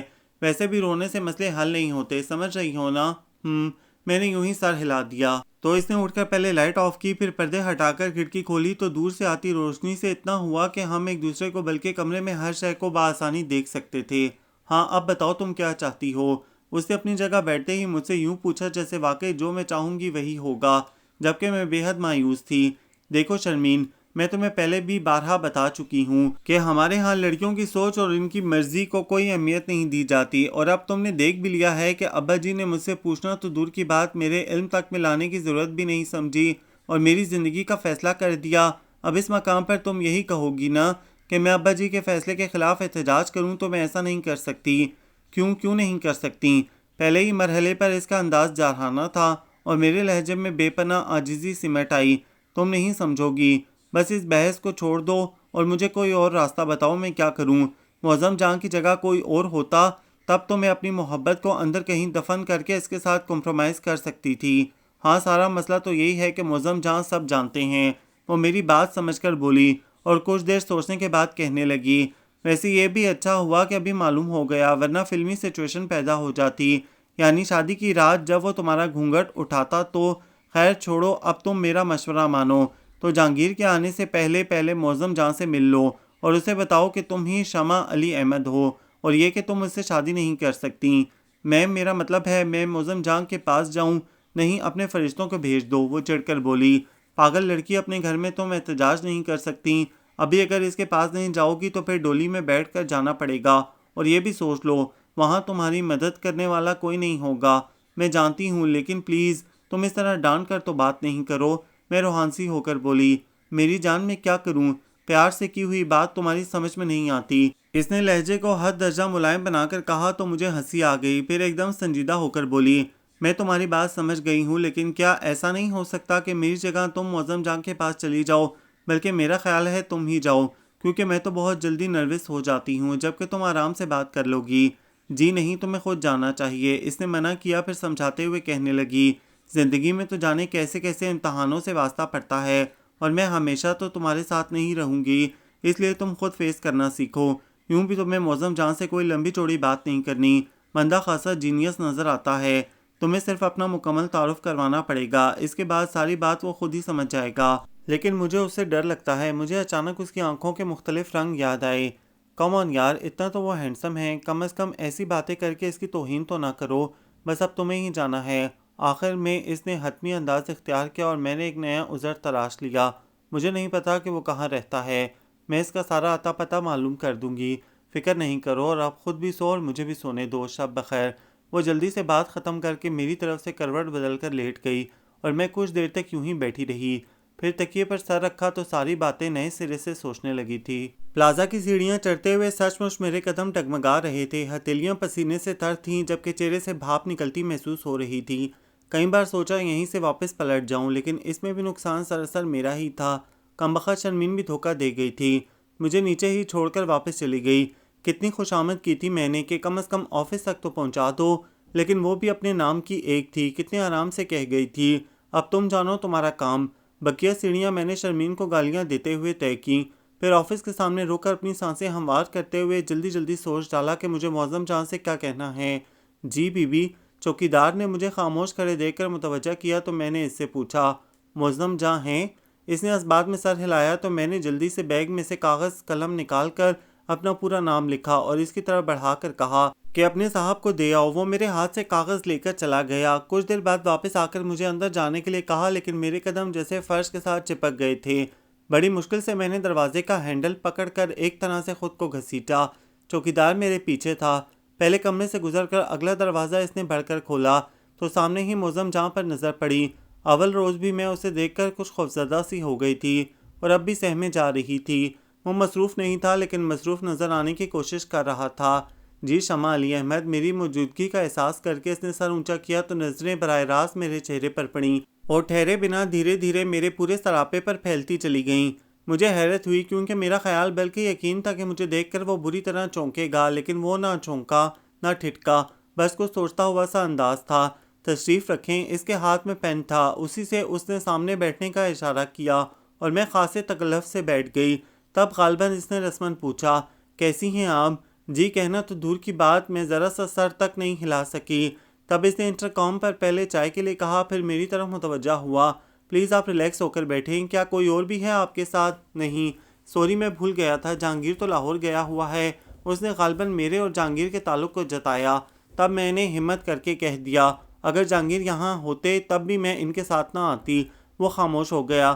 کتنی دیر گزر گئی، مجھے الجھن ہونے لگی۔ ذرا سی پلکیں اٹھا کر دیکھا، وہ چیئر کی بیک سے سر ٹکائے سامنے دیوار کی آخری حدوں کو دیکھ رہا تھا۔ اس کی سیاہ بھوراں آنکھوں میں جانے کن سوچوں کی پرچھائیاں رقص کر رہی تھیں، جبکہ چہرے پر تھکن کے آثار تھے۔ پتہ نہیں وہ واقعی کسی الجھن میں تھا یا محض پوز کر رہا تھا۔ بہرحال مجھے اس سے کوئی غرض نہیں تھی۔ جب بھی میں نے سوچا مجھے اس طرح خاموش نہیں بیٹھے رہنا چاہیے، جلدی سے اپنی بات کہہ کر چلی جاؤں تو اچھا ہے۔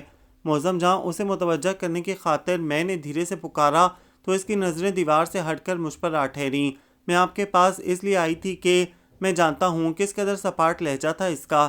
میں بے خیالی میں اسے دیکھے گئی۔ اسی وقت ملازم چائے لے کر آ گیا تو وہ سیدھا ہو بیٹھا اور ملازم کے جاتے ہی پوری ٹرے میرے سامنے کھسکا دی، گویا چائے مجھے بنانی تھی۔ میں نے کپ سیدھے کیے اور چینی کے لیے اس کی طرف دیکھا تو وہ اسی سپاٹ لہجے میں بولا، جتنی چاہیں ڈال دیں۔ جتنی؟ بے اختیار حیرت کا اظہار کیا، لیکن پھر فوراً سنبھل گئی اور جلدی سے چائے بنا کر ایک کپ اس کے سامنے رکھ دیا۔ Thank you.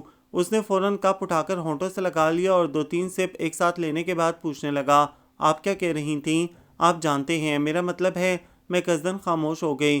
ہاں میں جانتا ہوں، اور آپ بھی جان لیں شمع علی احمد کہ برسوں پہلے میرے تصور نے جو پیکر تراشا تھا اسے میری نظروں نے آپ کے روپ میں دیکھا ہے۔ وہ انکشاف کرتے ہوئے خوش نہیں تھا، بے حد ازردہ تھا، جبکہ میں سناٹے میں آ چکی تھی۔ ہر نقش، ہر رنگ، ہر ادا، کہیں ذرا برابر بھی تو فرق نہیں ہے۔ برسوں میں نے اس پیکر سے باتیں کی ہیں اور بڑی شدتوں سے خدا سے مانگتا رہا۔ میرے جذبوں میں کہیں کوئی کھوٹ نہیں تھی، جبھی تو میرا یقین کبھی ٹوٹا نہیں۔ پھر ابھی کچھ ماہ پہلے جب پاپا کی ضد سے مجبور ہو کر میں نے ان کے سامنے ہتھیار ڈالے تو یقین کریں سب سے پہلے میں نے خود کو الزام دیا۔ اس کے بعد جب آپ کو جہانگیر کے ساتھ دیکھا تو اوپر والے سے شکوہ کیا، حالانکہ مجھے اس سے شاکی ہونے کا حق نہیں تھا، کیونکہ وہ تو میرے نصیب میں وہی لکھ چکا تھا جو میں نے مانگا تھا۔ میں ہی بے خبر تھا اور خبر ہونے کے بعد سے اب تک یہی سوچ رہا ہوں کہ اب کسے الزام دوں۔ اس نے اچانک میری آنکھوں میں دیکھا اور میں کوشش کے باوجود نظروں کا زاویہ بدل سکی نہ پلکیں گرا سکی۔ کچھ پل یوں ہی بیتے، پھر اس نے ریوالونگ چیئر ذرا سی گھما کر اپنا رخ بائیں جانب موڑ لیا اور قدرے توقف سے کہنے لگا، میں خود کو بہت مشکل میں محسوس کر رہا ہوں، ایمانداری سے بتائیے میری جگہ آپ ہوتی تو کیا کرتی؟ میں نے ذرا سی حرکت کی لیکن بول پھر بھی نہیں سکی۔ اس نے کچھ دیر انتظار کیا، پھر کہنے لگا، چلیے اتنا تو بتا دیں کہ جب آپ کی جہانگیر کے ساتھ انڈرسٹینڈنگ ہو چکی تھی تو پھر آپ نے میرے پروپوزل کے لیے حامی کیوں بھری؟ مجھے نہیں معلوم، میں نے کمزور آواز میں کہا۔ میرا مطلب ہے ابا جی نے مجھ سے نہیں پوچھا تھا، بلکہ مجھے سرے سے معلوم ہی نہیں تھا۔ اس روز آپ کی زبانی تو آپ کی آنکھیں اس انکشاف پر جھکی تھیں۔ وہ افسردگی سے مسکرایا، اور اسی شام میں نے آپ کو فون کر کے یہی معلوم کرنا چاہا تھا کہ آپ اچانک رونے کیوں لگی تھیں۔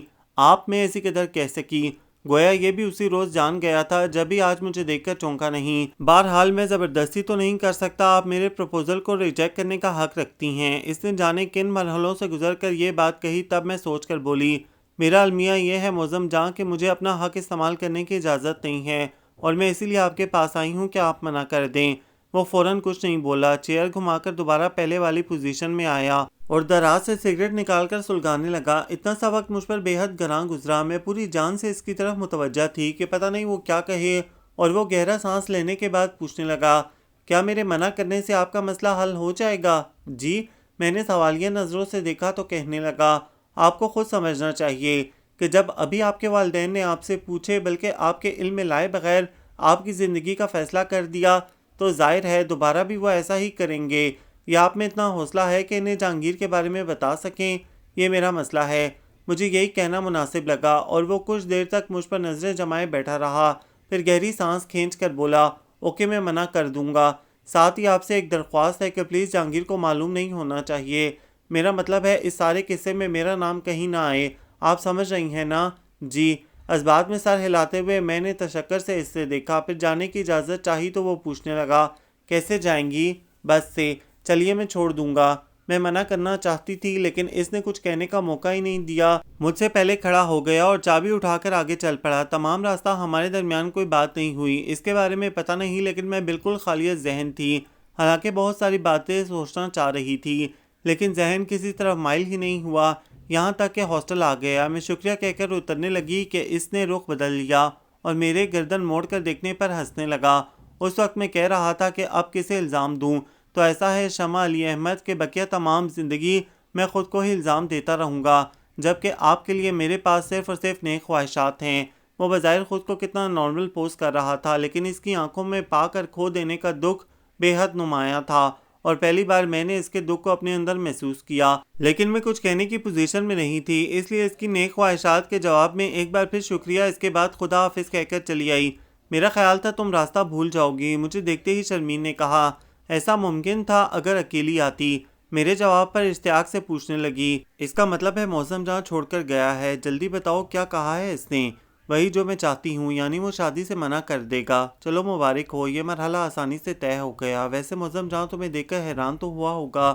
میں نے ہونٹوں تک آئی نہیں کو فوراً روک لیا اور یوں ہی اس بات میں سر ہلا کر واش روم کا رخ کیا۔ ظاہر ہے جب مجھے معظم جہاں کے پروپوزل کے بارے میں معلوم نہیں تھا تو پھر یہ بھی معلوم نہیں ہو سکا کہ اس نے کیا کہہ کر شادی سے انکار کیا ہوگا، اور نہ میں یہ جان سکتی تھی کہ اس کی طرف سے انکار کو میرے گھر والے کس انداز سے لیں گے۔ پھر میں گھر سے دور بھی تو تھی، گھر میں رہتی ہوتی تب تو باخبر بھی ہوتی، بلکہ اس وقت تو حالات اکثر مختلف بلکہ معظم جہاں کے حق میں ہوتے۔ بہرحال اب مجھے آگے کی فکر تھی کہ اماں ابا کہیں اور نہ میری بات چلا دیں۔ جبھی مجھے شدت سے جہانگیر کا انتظار تھا اور وہ پورے ایک ہفتے بعد آیا۔ میں بی بی جان کو لے آیا ہوں، اس نے آتے ہی بتایا، پھر کہنے لگا، اب تم جلدی سے اپنے گھر کا ایڈریس وغیرہ دے دو تاکہ میں نے وہاں لے جاؤں۔ آپ لے جائیں گے؟ میں نے برملا حیرت کا اظہار کیا تو وہ شریر مسکراہٹ ہونٹوں میں دبا کر میرے ہی انداز میں بولا، تو کیا تم لے جانا چاہتی ہو؟ میرے سٹ پٹانے پر مزید شوق ہو کر بولا، ٹھیک ہے، میں بی بی جان سے کہہ دیتا ہوں کہ وہ تمہارے ساتھ چلی جائیں۔ اگر آپ ایسی باتیں کریں گے تو آپ کو ایڈریس نہیں دوں گی۔ دھمکی؟ وہ ہنسا، اچھا ابھی تو چلو، بی بی جان تم سے ملنے کو بہت بے چین ہیں۔ ابھی میں ششپنج میں پڑ گئی، پتہ نہیں مجھے اس طرح جانا چاہیے یا نہیں، اور مجھے مناسب نہیں لگا، لیکن اس کا اصرار، پیار بھری دھمکی اور پھر روٹنے لگا تو مجھے ہتھیار ڈالنے پڑے۔ اسے رکنے کا کہہ کر اوپر آئی شرمین کو بتایا اور چادر اٹھا کر نیچے آئی تو وہ گیٹ تک جا چکا تھا۔ میں نے اپنے قدموں کی رفتار تیز کر دی۔ اس کی بیوی جان میرے تصور سے قدرے برعکس تھیں، خاصی جہاندیدہ خاتون، مجھ سے ملتے ہوئے نہ تو زیادہ گرم جوشی دکھائی نہ سرد مہری، خوشی کے اظہار میں بھی میرے حساب سے کنجوسی کر گئی تھیں۔ بہرحال مجھے وہ اچھی لگیں۔ پاس بٹھا کر مجھ سے میرے سب گھر والوں کے بارے میں پوچھا، پھر گھر کا پتہ بھی انہوں نے ہی لیا۔ میں یوں بھی اتنی بول نہیں تھی، بس ان کی باتوں کے مختصر جواب ہی دے سکی۔ اس دوران وہ پتہ نہیں کہاں غائب رہا۔ میں اور بی بی جان چائے پی چکے، تب آیا اور اس کے آتے ہی بی بی جان نے اسے مجھے چھوڑ آنے کے لیے کہا۔ لگتا ہے آپ کی بی بی جان مجھ سے مل کر خوش نہیں ہوئی۔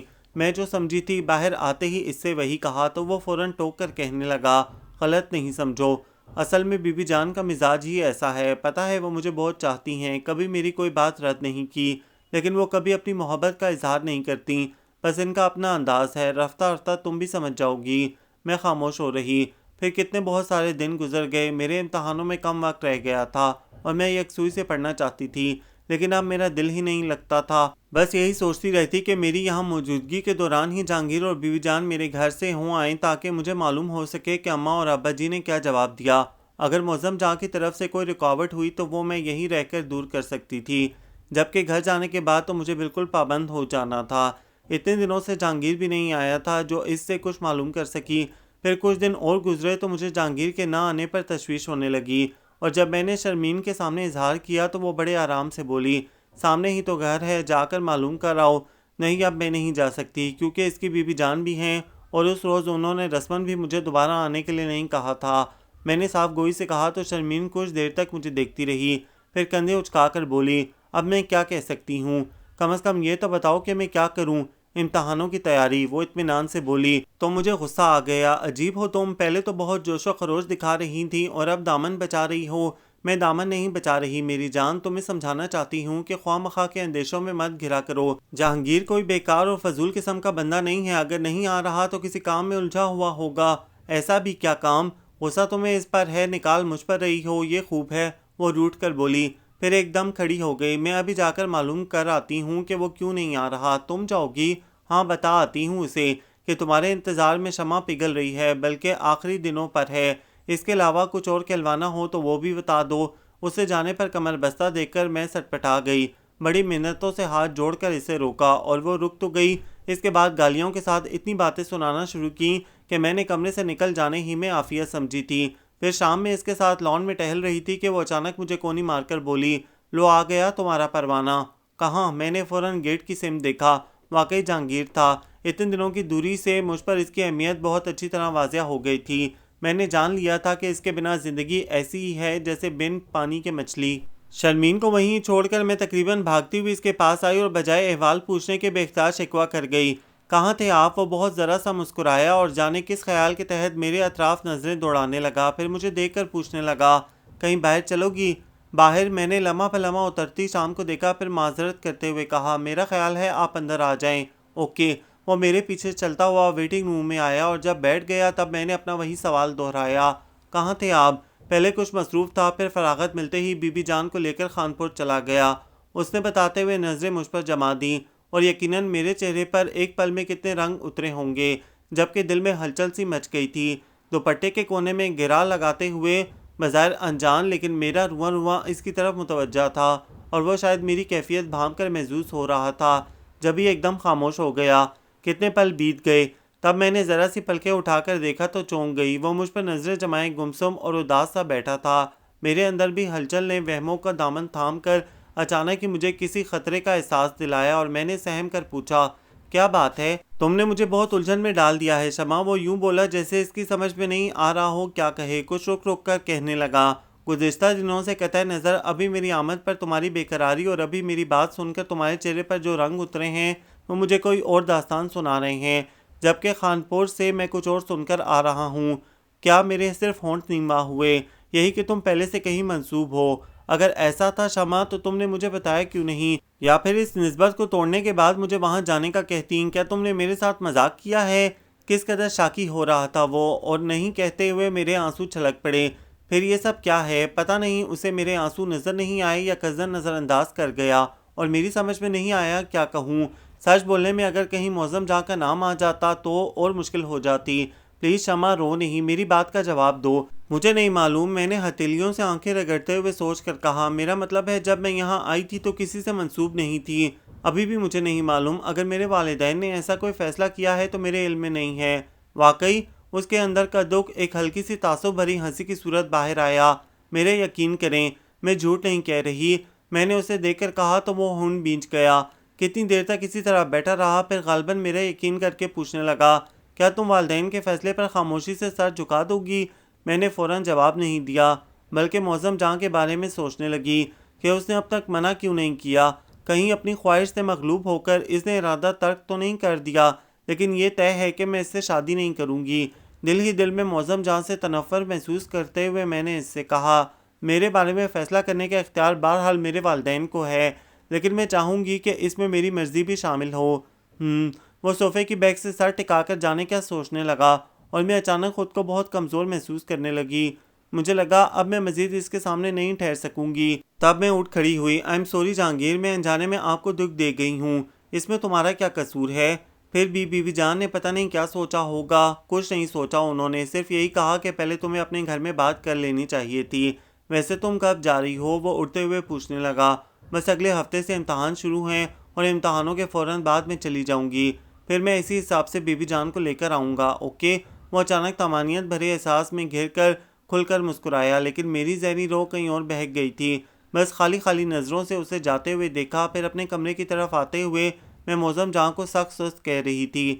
پھر یہ تھوڑا سا وقت ہی میرے پاس تھا، وہ بھی اسی تیزی سے پھسلا جا رہا تھا کہ کوئی لمحہ میری گرفت میں نہیں آ رہا تھا۔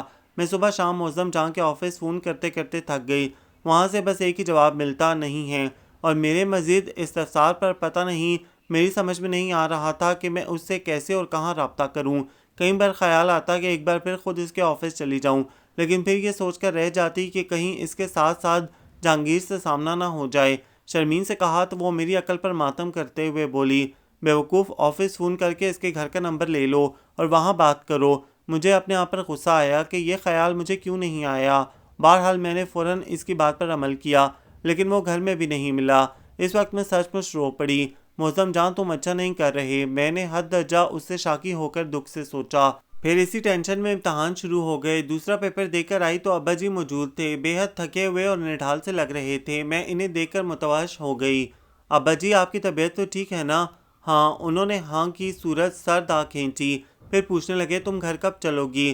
ابھی تو امتحان شروع ہوئے ہیں، میں نے کہا، پھر سوچ کر آخری پیپر کی تاریخ بتائی تو کہنے لگے، ٹھیک ہے میں اسی روز تمہیں لینے آ جاؤں گا۔ میں خاموش رہی اور قدرے توقف سے ان سے چائے وغیرہ کا پوچھا، لیکن انہوں نے منع کر دیا۔ پھر کہنے لگے، میں کل سے آیا ہوا ہوں، اب واپس جا رہا تھا تو سوچا تم سے ملتا چلوں۔ کسی چیز کی ضرورت تو نہیں ہے تمہیں؟ لیکن اب تو تھوڑے دنوں کی بات ہے، بس میں لینے آ جاؤں گا۔ وہ خود ہی کہتے خود ہی جواب دیتے اٹھ کھڑے ہوئے۔ جانے کیوں اتنے رنجیدہ سے ہو رہے تھے؟ میں نے سوچا سبب پوچھوں، لیکن فوراً ہی خیال آیا کہ ہو سکتا ہے میری نسبت ٹوٹنے کی بات ہو اور اسی وجہ سے انہیں رنج ہوا ہو۔ جبھی میں خاموش ہو رہی، پھر انہیں گیٹ تک چھوڑ کر اوپر چلی آئی۔ اسی شام میں نے پھر معظم جان کے گھر فون کیا، دوسری طرف وہی تھا۔ میں نے بمشکل خود پر قابو پا کر سلام کیا تو وہ جواب دے کر خاموش ہو گیا، جیسے میرا ضبط جواب دینے لگا۔ پھر بھی میں نے سوچا شاید اس نے پہچانا نہیں۔ اپنا نام بتاتے ہوئے میرے لہجے میں طنز سمٹ آیا، میں ہوں شمع علی احمد۔ جی؟ پھر وہی خاموشی اور میں چیخ پڑی، معظم جان آخر آپ میرے ضبط کا امتحان کیوں لے رہے ہیں؟ پتہ ہے میں کتنے دنوں سے مسلسل صبح شام آپ کو رنگ کر رہی ہوں، نہ آپ آفس میں ملتے ہیں نہ گھر میں۔ جی؟ کیا جی؟ میری بات کا جواب دیں۔ میں زچ ہو کر بولی اور اس کا وہی سپاٹ لہجہ، کون سی بات؟ آخر آپ کا مقصد کیا ہے؟ بہت ساری باتیں تو نہیں ہیں، میں صرف یہ پوچھنا چاہتی ہوں کہ اب تک آپ نے اس نسبت کو توڑا کیوں نہیں؟ سوری میں اس وقت جواب نہیں دے سکتا۔ کیوں نہیں دے سکتے؟ میں نے تڑک کر پوچھا اور اس نے سلسلہ ہی منقطع کر دیا۔ میں بے حد جھنجھلائی، سوچا دوبارہ رنگ کر کے اسے خوب گالیاں دوں، لیکن پھر ریسیور پٹک کر چلی آئی۔ اس رات بہت دیر تک مجھے نیند نہیں آئی۔ کتنے وہمے، کتنے اندیشے تھے، اور سب کو تو نہیں جھٹلایا جا سکتا تھا۔ پتہ نہیں شرمین کیسے میرے اندیشوں کو بے بنیاد قرار دیتی تھی، جبکہ میں کسی ایک بات پر بھی سر نہیں جھٹک سکی، بلکہ پورے یقین سے اس نتیجے پر پہنچی کہ معظم جان میرے ساتھ فاؤل کھیل رہا ہے۔ وہ ہر قیمت پر اپنی محبت یا آئیڈیل کو حاصل کرنا چاہتا ہے، اور اس نتیجے پر پہنچ کر مجھے اس سے بے پناہ نفرت محسوس ہوئی۔ ساتھ ہی زندگی میں پہلی بار میں اپنے گھر کے خالص روایتی قسم کے ماحول سے شاکی ہوئی، جہاں لڑکیوں کی اپنی کوئی سوچ، کوئی مرضی نہیں ہوتی، اور اگر ہوتی بھی ہے تو اہمیت نہیں دی جاتی۔ بہرحال میرے اختیار میں اتنا ہی تھا۔ اس کے بعد اب میں بالکل بے بس تھی، اور بے بسی میں آنسو تو چھلکتے ہی ہیں۔ میرا خیال تھا جہانگیر سے آخری ملاقات کو میں یادگار بنا دوں گی، لیکن میں اتنی مایوس ہو چکی تھی کہ اس کی آمد پر مسکرا بھی نہیں سکی۔ کیا بات ہے، اداس ہو؟ اس نے محسوس کر کے پوچھا، اور میں نے اس بات میں سر ہلایا تو آنکھوں میں بھی نمی اتر آئی۔ بے وقوف، گھر جانے کے خیال سے تو تمہیں خوشی ہونی چاہیے، اور پھر چند روز بعد میں بھی بی بی جان کو لے کر آ جاؤں گا۔ تم جاتے ہی بات کر لینا، سمجھی؟ میں خاموش رہی۔ اب اسے کیسے بتاتی کہ گھر میں بات کرنا تو میرے لیے ممکن ہی نہیں ہے، البتہ یہاں ایک آخری کوشش ضرور کروں گی۔ کچھ بولو نا، اس طرح خاموش بیٹھو گی تو میں چلا جاؤں گا۔ بی بی جان کیسی ہیں؟ میں نے فوراً پوچھا تو وہ ہنس پڑا۔ ٹھیک ہے، ابھی کل ہی پوچھ رہی تھیں کہ دوبارہ خانپور کب جانا ہے۔ اور سنو، میں کل صبح اسلام آباد جا رہا ہوں، تم کب تک یہاں ہو؟ پرسوں میرا آخری پیپر ہے، اور ابا جی بھی پرسوں ہی آ جائیں گے۔ اس کا مطلب ہے دوبارہ تم سے یہاں ملاقات نہیں ہوگی، کیونکہ مجھے اسلام آباد میں کچھ زیادہ دن لگ جائیں گے۔ اس نے جیسے اپنے آپ سے کہا، پھر مجھے دیکھ کر پوچھا، کہیں باہر چلو گی؟ نہیں، یہیں ٹھیک ہے۔ کمون یار، تم بہت ڈل ہو رہی ہو، اپنے چہرے سے افسردگی دور کرو، بالکل اچھی نہیں لگ رہی۔ اس نے نرمی سے ڈانٹا، پھر میری آنکھوں میں دیکھ کر پوچھنے لگا، کوئی اور پرابلم تو نہیں ہے؟ نہیں۔ اوکے، پھر میں چلتا ہوں، تم بور کر رہی ہو۔ وہ فوراً کھڑا ہو گیا، پھر جاتے جاتے کہنے لگا، ذرا سا مسکرا دو تاکہ تم سے دوری کا یہ موسم آسانی سے بتا سکوں۔ کیا یہ موسم بیت جائے گا؟ میرے بے اختیار پوچھنے پر اس نے چونک کر دیکھا، پھر پلٹ کر میرے قریب چلا آیا۔ تمہیں مجھ پر اعتبار نہیں یا؟ ایسی کوئی بات نہیں ہے۔ میں نے پتہ نہیں کسے دھوکہ دیا، اسے یا اپنے آپ کو۔ پھر قصدن مسکرائی تو اس نے ایک لمحہ کو بغور میری آنکھوں میں دیکھا، پھر خدا حافظ کہہ کر چلا گیا، اور مجھے محسوس ہوا جیسے اس کا ہر اٹھتا قدم اس کے اور میرے درمیان نہ مٹنے والے فاصلے حائل کرتا جا رہا ہے۔ پھر اپنے کمرے کی طرف آتے ہوئے میں نے ایک آخری کوشش کے طور پر معظم جان کو فون کیا، لیکن وہ گھر پر نہیں تھا۔ تب اپنی ہرمن نصیبی پر آنسو بہاتے ہوئے اپنے کمرے میں آ کر میں چپ چاپ لیٹ گئی۔ شرمین مجھے دیکھ چکی تھی، کچھ دیر تک تو نظر انداز کر کے پڑھنے میں مصروف رہی، لیکن شاید میری خاموشی بھی اسے ڈسٹرب کر رہی تھی۔ جب بھی ایک دم کتاب پٹک کر بولی، مجھے یقین ہے تم اسی طرح آنسو بہاتے بہاتے مر جاؤ گی۔ میں رو تو نہیں رہی، مجھے اپنے بہتے آنسوؤں کا احساس نہیں تھا، اور کیسے روتے ہیں۔ وہ اپنی جگہ سے اٹھ کر میرے پاس آ بیٹھی اور میرے گیلے رخسار چھو کر کہنے لگی، اس طرح گھٹ گھٹ کر رونے سے بہتر ہے چھت پر چڑھ کر نیچے کود جاؤ، پاگل لڑکی۔ تمہاری جگہ اگر میں ہوتی تو جہانگیر پر لعنت بھیج کر بڑے آرام سے معظم جان سے شادی کر لیتی۔ پوچھو کیوں؟ کیوں؟ اس لیے کہ ایک تو وہ جہانگیر سے زیادہ ہینڈسم ہے ہر لحاظ سے، دوسرے اس کی محبت برسوں پر محیط ہے، تیسرے میں اس شخص کو کبھی دکھ نہیں دے سکتی تھی جو برسوں سے مجھے کھوجتا اور خدا سے مانگتا آ رہا ہے۔ لیکن ہائے میرے ایسے نصیب کہاں! ایمان سے تم بہت ناشکری ہو۔ اس نے ایک ہی سانس میں معظم جان کی خوبیاں گنوانے کے ساتھ مجھے ناشکری قرار دے دیا۔ تو مجھے کہنا پڑا، تم میری جگہ نہیں ہو اس لیے یہ سب کہہ رہی ہو۔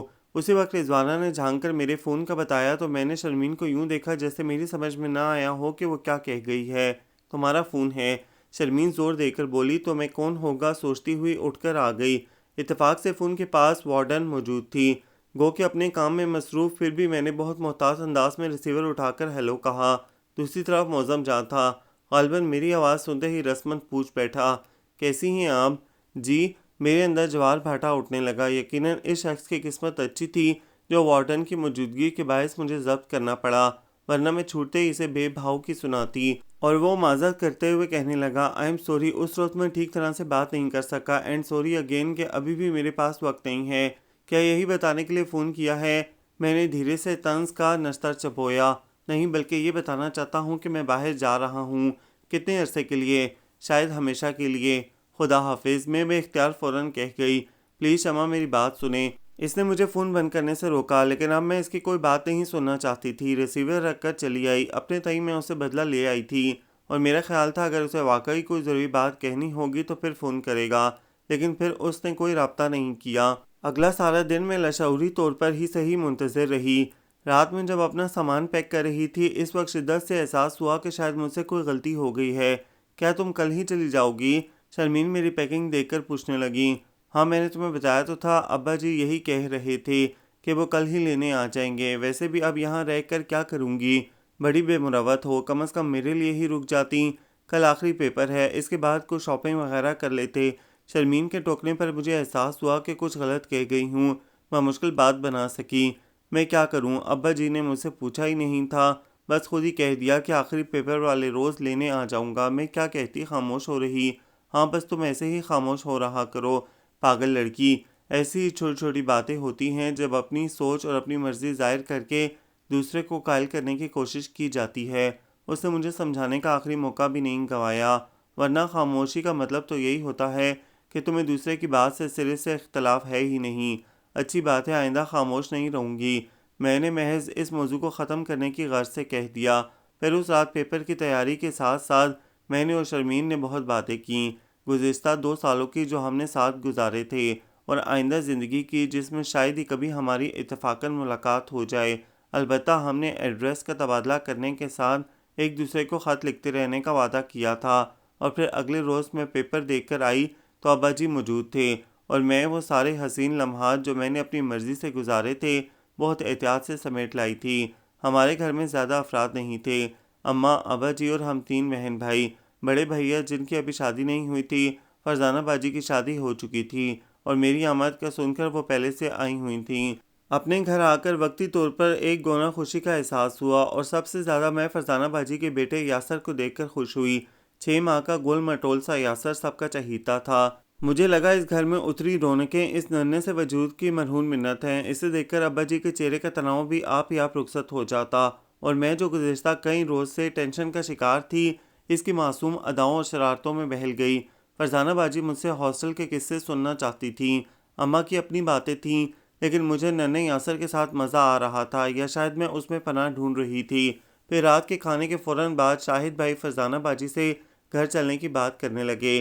میں نے کہا بھی کچھ دن رہنے دیں، لیکن ان کا ہمیشہ والا جواب تھا، صبح پھر آ جائے گی۔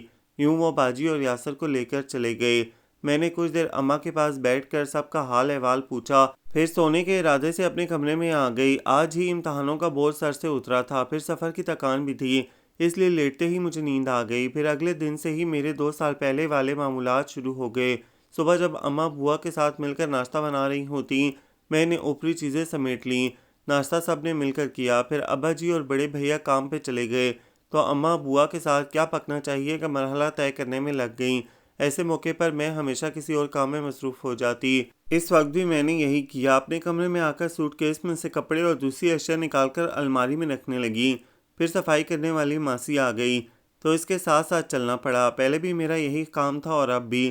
کسی وقت تو میں یوں ہی ٹھٹک کر رک گئی اور خود کو باور کرانے لگی کہ 2 سال میں اس گھر سے دور رہی ہوں، ورنہ صبح اٹھنے کے ساتھ ہی یوں لگا تھا جیسے میں کبھی کہیں گئی ہی نہیں، کیونکہ اس عرصے میں اس گھر کی کوئی ایک چیز، کوئی ایک بات نہیں بدلی تھی۔ حتیٰ کہ سامنے کی دیوار پر پرندوں کے کھانے کے لیے باجرہ بھر کر جو مٹی کا پیالہ میں نے رکھا تھا، وہ بھی اسی طرح موجود تھا، اور اسے دیکھ کر ہی مجھے خیال آیا کہ جب موسموں کی شدتیں اس کچے کٹورے پر اثر انداز نہیں ہو سکیں، تو پھر انسان اور اس کی سوچیں کہاں بدلی ہوں گی۔ اس خیال کے ساتھ ہی میری ذہنی روح بہک گئی، اور میں ماسی کو اس کے حال پر چھوڑ کر اپنے کمرے میں آ گئی۔ کچھ دیر نہیں گزری تھی کہ اماں میرے پیچھے چلی آئیں۔ تم نے دیکھا نہیں، ماسی اپنی مرضی سے کام کر کے چلی گئی تو کیا ہوا اماں؟ وہ برسوں سے یہاں کام کر رہی ہے اور اسے پتہ ہے کہ کیا کرنا ہے، پھر میں کیوں خواہ مخواہ اس کے سر پر کھڑی رہتی؟ میں نے رسان سے کہا۔ لیکن اماں کو میرا اسے اس کی مرضی پر چھوڑ دینا پسند نہیں آیا۔ برا مان کر بولی، تم اگر کھڑی نہیں رہ سکتی تھی تو مجھ سے کہتی، میں دیکھ لیتی اسے۔ بس کریں اماں، اگر وہ کوئی کام ادھورا چھوڑ گئی ہے تو مجھے بتائیں، میں کر دیتی ہوں۔ ہاں تم کرو گی۔ اماں بڑبڑاتی ہوئی چلی گئیں تو مجھ پر عجیب طرح کی جھنجھلاہٹ سوار ہو گئی۔ پھر میں کھانے کے وقت بوا کے بلانے پر ہی کمرے سے نکلی، اور کھانے کے بعد اماں کے پیچھے پیچھے ان کے کمرے میں چلی آئی۔ سوگی نہیں کیا؟ وہ مجھے اپنے پیچھے دیکھ کر پوچھنے لگیں۔ عادت نہیں رہی۔ میں اطمینان سے ابا جی کے پلنگ پر بیٹھ گئی اور یوں ہی ادھر ادھر کی باتیں چھیڑ دیں۔ جب اماں پوری طرح میری طرف متوجہ ہو گئیں تب میں نے ان سے پوچھا، اماں بڑے بھیا کی شادی کب کر رہی ہیں؟ 4 سال تو ہو گئے ہیں ان کی منگنی کو۔ کیا کروں، تمہارے ابا جی نہیں مان رہے۔ کہتے ہیں تمہاری اور اس کی ایک ساتھ کریں گے۔ اماں کو غالباً اپنا من پسند موضوع مل گیا تھا، فوراً اٹھ کر بیٹھ گئیں۔ ادھر رضیہ کے گھر والے اتنا اصرار کر رہے ہیں، آخر کب تک لڑکی کو بٹھائیں گے؟ ٹھیک تو ہے، ابا جی کو سوچنا چاہیے۔ ہاں اب تم آ گئی ہو تو سوچیں گے۔ پھر قدرے مایوسی سے بولیں، لیکن معظم تو بتا رہے تھے باہر چلا گیا ہے۔ کون معظم؟ میں نے اچانک سناٹوں میں گھر کر انجان بنتے ہوئے پوچھا۔ نعمہ نے پرسوچ انداز میں یوں مجھے دیکھا جیسے معظم کے بارے میں بتانا چاہیے یا نہیں۔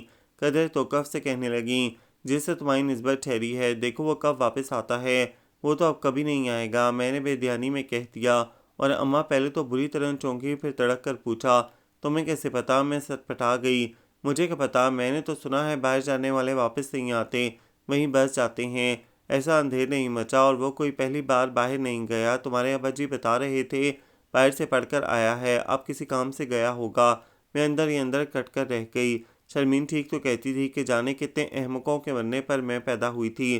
اب بھلا اماں کے سامنے ایسی جاہلانہ باتیں کرنے کی کیا تک تھی کہ الٹا وہ مجھے سمجھا رہی تھی۔ پھر کہنے لگیں، میں نے دیکھا ہے ماشاءاللہ خوبصورت جوان ہے، پھر اللہ بخشے اس کے باپ سے تمہارے ابا جی کی برسوں پرانی دوستی تھی۔ ہے کیا ہوا اس کے باپ کو؟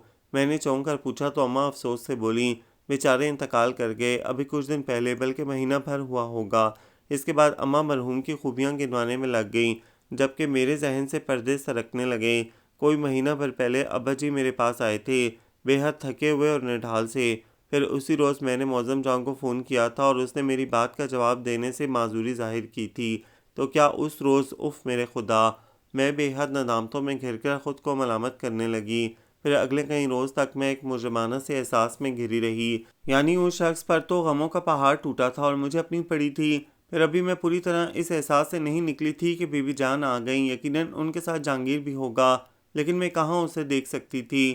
بی بی جان کو دیکھ کر ہی میں اپنے کمرے میں جا چھپی، کیونکہ ہمارے ہاں اجنبی خواتین کے سامنے بھی زیادہ دیر ٹھہرنے کی اجازت نہیں تھی۔ بہرحال اپنے کمرے میں بے قراری سے ٹہلتی رہی۔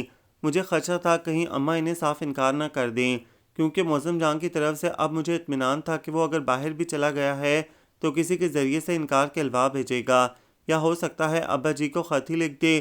میرا دل چاہا اماں کو بلا کر کہوں ابھی کوئی جواب نہ دیں، لیکن میں اتنی بولڈ نہیں تھی، ہزار چاہنے کے باوجود خود میں اتنی جرأت پیدا نہیں کر سکی۔ پھر جب بی بی جان چلی گئیں تب مجھے احساس ہوا کہ میں ایک اور غلطی کر گئی ہوں۔ کم از کم مجھے فرزانہ باجی کو ہی بتا دینا چاہیے تھا، وہی اماں سے بات کر لیتی کہ معظم جان کسی بھی وقت اس نسبت کو توڑ دے گا، پھر یقیناً اماں بی بی جان کو آئندہ پر ٹال دیتی۔ اب پتہ نہیں انہوں نے کیا کہا تھا، میں جاننا چاہتی تھی لیکن کس سے پوچھتی۔ رات تک خواہ مخواہ برآمدے، آنگن اور کچن کے چکر لگاتی رہی کہ شاید اماں اور ابا جی بی بی جان کے بارے میں بات کر رہے ہوں اور میں کچھ جان سکوں، لیکن کہیں کوئی تذکرہ نہیں تھا۔ تب مایوسی اور کھو دینے کا احساس جس نے مجھے بے حد پسماردہ کر دیا، اور اس رات میں چپکے چپکے روتی رہی۔ جہانگیر کا خیال آیا، پتہ نہیں اسے بالکل مایوس لوٹایا گیا ہے یا کوئی آس باقی ہے، جانے وہ میرے بارے میں کیا سوچتا ہوگا کہ میں نے اس کے ساتھ مذاق کیا ہے۔ کاش میں اسے ہی اصل صورتحال بتا دیتی، یہاں بھی میں غلطی کر گئی تھی، جو معظم جان کا یقین کر کے اس سے کہہ دیا کہ والدین کے فیصلے میں میری مرضی بھی شامل ہوگی، اور معظم جان میرے اندر اس شخص کے خلاف تنفر بڑھتا چلا گیا۔ وہ جو کہہ رہا تھا کہ اس سارے قصے میں میرا نام کہیں نہ آئے، تو جانے اس کا مقصد کیا تھا۔ بہرحال کل تک مجھے اس سے ہمدردی تھی، اور اب وہ میرے نزدیک سب سے زیادہ قابل نفرت تھا، جو میری مجبوری سمجھتے ہوئے بھی اطمینان سے کہیں دور جا بیٹھا تھا۔ اگلے روز میں نے یوں ہی باتوں کے دوران بظاہر بے حد سرسری انداز میں اماں سے بی بی جان کے بارے میں پوچھ لیا۔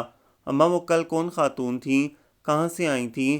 میں نے ہرگز اپنی شناسائی ظاہر نہیں ہونے دی، اور اماں بھی اسی طرح سرسری انداز میں کہنے لگیں، ایک بار پہلے بھی آ چکی ہیں، اس وقت تم یہاں نہیں تھیں۔ حالانکہ میں نے تو اسی وقت جواب دے دیا تھا، پھر پتہ نہیں کیا سوچ کر دوبارہ آ گئیں۔ پھر ایک نظر مجھ پر ڈال کر بولیں، تمہارا رشتہ لے کر آئی تھیں، میرا خیال ہے وہیں کراچی میں کہیں تمہیں دیکھا ہوگا۔ آپ نے کیا کہا ان سے؟ میں نے دھڑکتے دل کے ساتھ پوچھا۔ یہی کہ تمہاری بات طے ہو چکی ہے، اور اگر ایسا نہ بھی ہوتا تب بھی ہم بالکل انجان لوگوں میں رشتہ جوڑنے کے حق میں نہیں ہیں۔ اماں نے ساتھ ہی اپنی رائے بھی دے ڈالی، اور میں ان سے کیسے کہتی کہ جسے آپ انجان کہہ رہی ہیں اس کی محبت کی جڑیں میرے اندر بہت دور تک پھیل گئی ہیں۔ بہرحال اماں نے بی بی جان کو بالکل مایوس لوٹا کر مجھے نارسائیوں کا کرب بخش دیا تھا، اور میں چپ چاپ ایک اندیکھی آگ میں سلگنے لگی تھی۔ ابا جی کا ارادہ بڑے بھیا کی اور میری شادی ایک ساتھ کرنے کا تھا، لیکن اب مجبوراً انہیں صرف بڑے بھیا کی شادی کرنی پڑی، کیونکہ معظم جان کا کچھ پتہ نہیں تھا۔ ہو سکتا ہے ابا جی کو معلوم ہو۔ اس روز پھوپھی جان کے استفسار پر تو یہی کہہ رہے تھے کہ معظم کو آنے میں ابھی دیر ہے۔ اب پتہ نہیں انہوں نے یوں ہی کہہ دیا تھا یا اس کے بارے میں جانتے تھے۔ بہرحال مجھے اس سے کوئی غرض نہیں تھی اور نہ ہی اس کی واپسی سے دلچسپی۔ بڑے بھیا کی شادی میں گھر میں کافی رونق ہو گئی تھی۔ فرزانہ باجی بھی ہفتہ بھر پہلے سے آ گئی تھیں۔ دن بھر قریبی عزیزوں کا آنا جانا لگا رہتا اور ان کی خاطر مدارات میں نے خود کو مصروف کر لیا۔ زیادہ تر کچن میں ہی رہتی۔ حالانکہ اماں نے بار بار منع کیا، لیکن مجھے کزنز کی شوخیوں اور وہ جو بار بار معظم کا نام لے کر مجھے چھیڑتی، اس سے وحشت ہوتی تھی، اس لیے میں خود کو الگ تھلگ رکھتی۔ پھر شادی سے 2 روز پہلے فرزانہ باجی اپنی شاپنگ کے سلسلے میں کراچی جانے لگیں تو میں بے قرار سی ہو گئی۔ اچانک جانے کیا کچھ یاد آیا اور دل مچل مچل کر ان راہوں پر چلنے کی ترغیب دینے لگا جن پر قدم رکھتے ہوئے میں کزن اپنی روایات سے نظریں چرا گئی تھی۔ میں بھی چلوں؟ میں نے بڑی آس سے فرزانہ باجی کو دیکھا۔ ہاں چلو نا، میں بھی تو اس وقت سے تم سے یہی کہہ رہی ہوں، جلدی کرو، باہر شاہد انتظار کر رہے ہیں۔ وہ یاسر کی فیڈر بیگ میں ڈالتی ہوئی عجلت میں بولی تو میں نے اماں سے اجازت لینے کے لیے کہا۔ اماں سے میں کہہ چکی ہوں تم چلو۔ وہ یاسر کو میری گود میں ڈال کر باہر نکل گئیں تو میں نے اپنا پرس اٹھانے سے پہلے اماں سے پوچھا، پھر ان کے پیچھے آئی۔ شرمین کہتی تھی کہ یہ جو وقت ہماری دسترس میں ہے اسے تو ہم مرضی سے گزار لیں، آگے جانے کیا ہو، اور میں نے اس کی بات مان کر زندگی کے کتنے حسین اور دلفریب رنگوں کو نہ صرف محسوس کیا بلکہ اپنے اندر جذب کر لیا تھا، جن میں سب سے نمایاں رنگ اس محبت کا تھا جس نے پہلے میرے ہونٹوں کو مسکراہٹیں بخشی تھیں اور اب ایک روک بن گئی تھی۔ فرزانہ باجی اپنی مطلوبہ چیزیں خریدنے میں مصروف ہو گئیں۔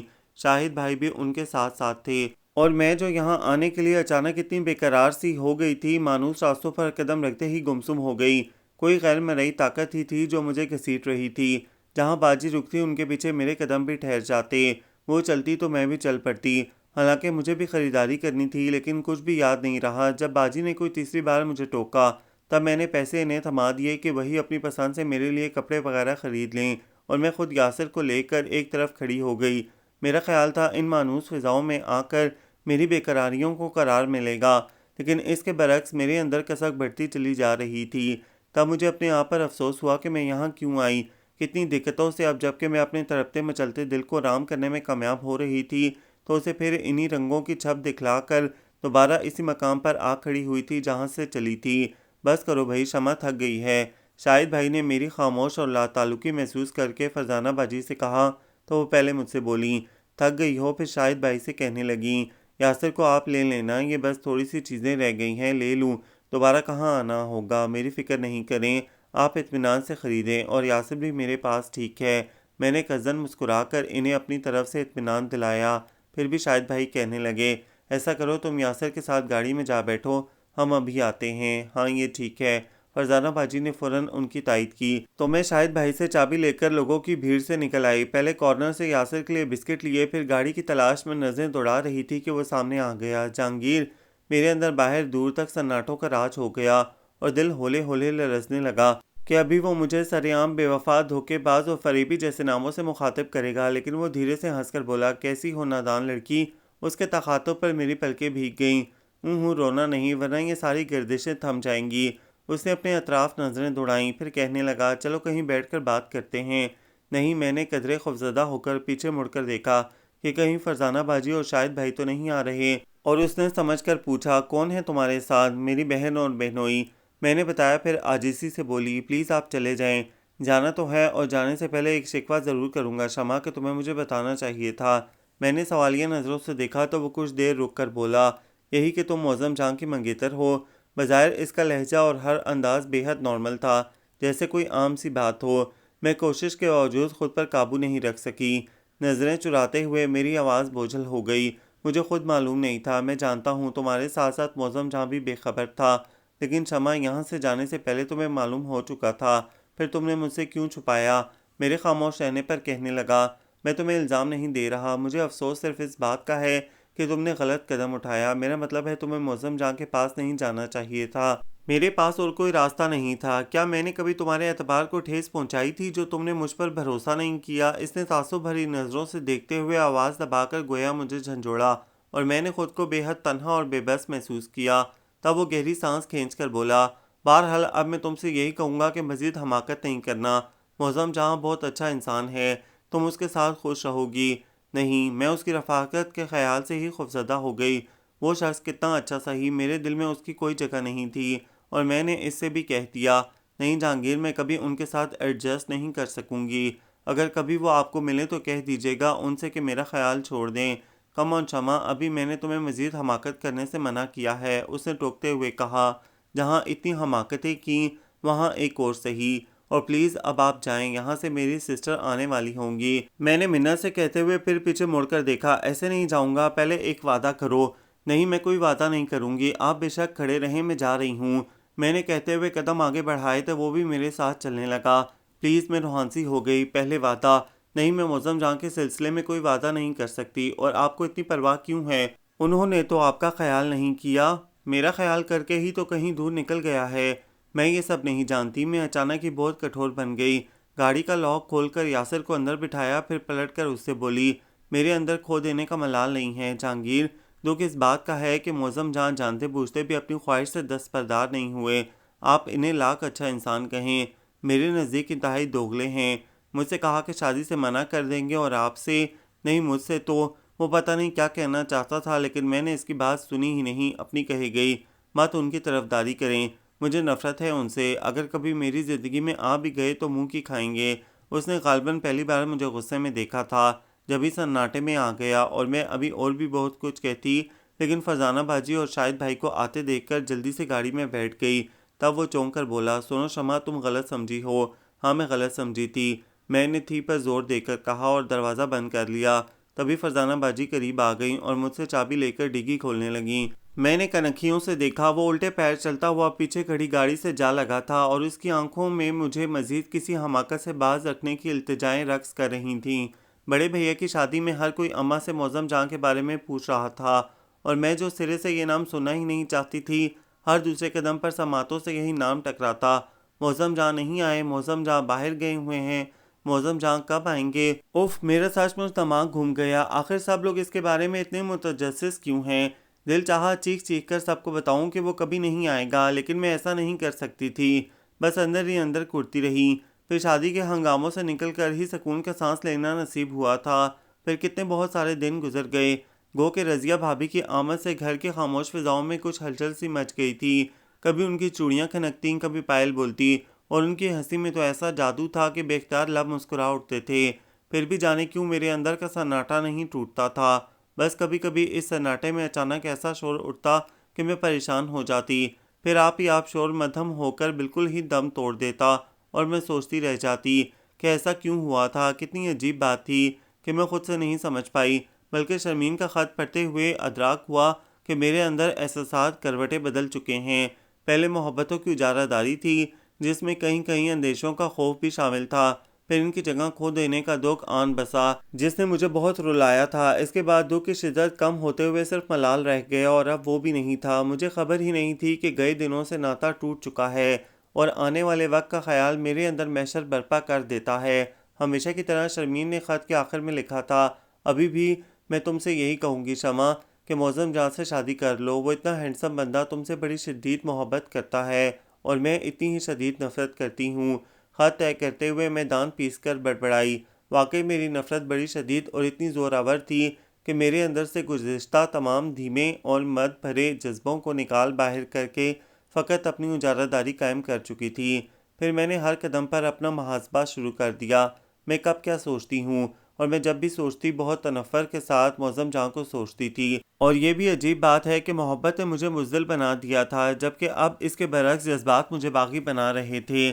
پہلے اگر مجھے اپنا ماحول اور اپنی روایات بہت عزیز نہیں بھی تھیں، تب بھی میں ان سے متنفر نہیں تھی، شاید اس لیے کہ مجھے کسی جبر کا سامنا نہیں کرنا پڑا تھا، اور اب مجھ پر جبر ہو چکا تھا۔ پہلا اس گھر کی طرف سے جو مجھ سے پوچھے بغیر میری زندگی کا فیصلہ کر دیا گیا، اور دوسرا اس شخص کی طرف سے جو میری مرضی کے خلاف ابھی تک مجھے اپنا پابند رکھے ہوئے تھا۔ اب جو میرے اندر شور اٹھا تو تھمنے کا نام نہیں تھا، اور اس اور شرمین کو جواب لکھتے ہوئے میں نے اس کی آخری بات کا جواب بھی لکھ دیا۔ تمہارے فضول سے مشورے کا بہت شکریہ شرمین، تمہاری اطلاع کے لیے عرض ہے کہ میں اپنی زندگی کے انتہائی اہم موڑ پر ہوں، ہو سکتا ہے کسی روز ابا جی کے مقابل کھڑی ہو جاؤں، اور جس روز ایسا ہوا سب سے پہلے بات یہی کہوں گی کہ میں معظم جان سے شادی نہیں کروں گی۔ اس کے بعد بہت دنوں تک شرمین کا خط نہیں آیا اور میں اس سلسلے میں اس سے شاکی نہیں ہوئی تھی، کیونکہ میں جانتی تھی کہ وہ خاصی مصروف رہتی ہے اور فراغت تو صرف میرے پاس تھی، جس نے اب مجھے حد درجہ بیزار کر دیا تھا۔ بھلا یہ بھی کوئی زندگی تھی؟ کھانا پینا سونا، وقت بھی جیسے ٹھہر ٹھہر کر گزر رہا تھا۔ اماں میرے لیے خاصی فکر مند تھیں، ظاہر ہے وہ میری شادی کرنا چاہتی تھیں۔ 2 سال ہو گئے تھے مجھے بی اے کیے ہوئے، اور اتنا ہی عرصہ معظم جان کو گئے ہوئے۔ مجھ سے تو وہ بہرحال یہ کہہ کر گیا تھا کہ ہمیشہ کے لیے جا رہا ہے۔ پتہ نہیں ابا جی سے کیا کہا تھا جو وہ ابھی تک اس کے انتظار میں تھے، اور مایوس تو اماں بھی نہیں تھیں، جبھی تو کسی کے بھی پوچھنے پر بڑے یقین سے کہتی تھیں بس آنے والا ہے۔ اس روز یہی بات سن کر رضیہ بھابی نے ٹوک دیا، اماں سال بھر سے تو میں سن رہی ہوں کہ بس آنے والا ہے، آخر کب آئیں گے معظم بھائی؟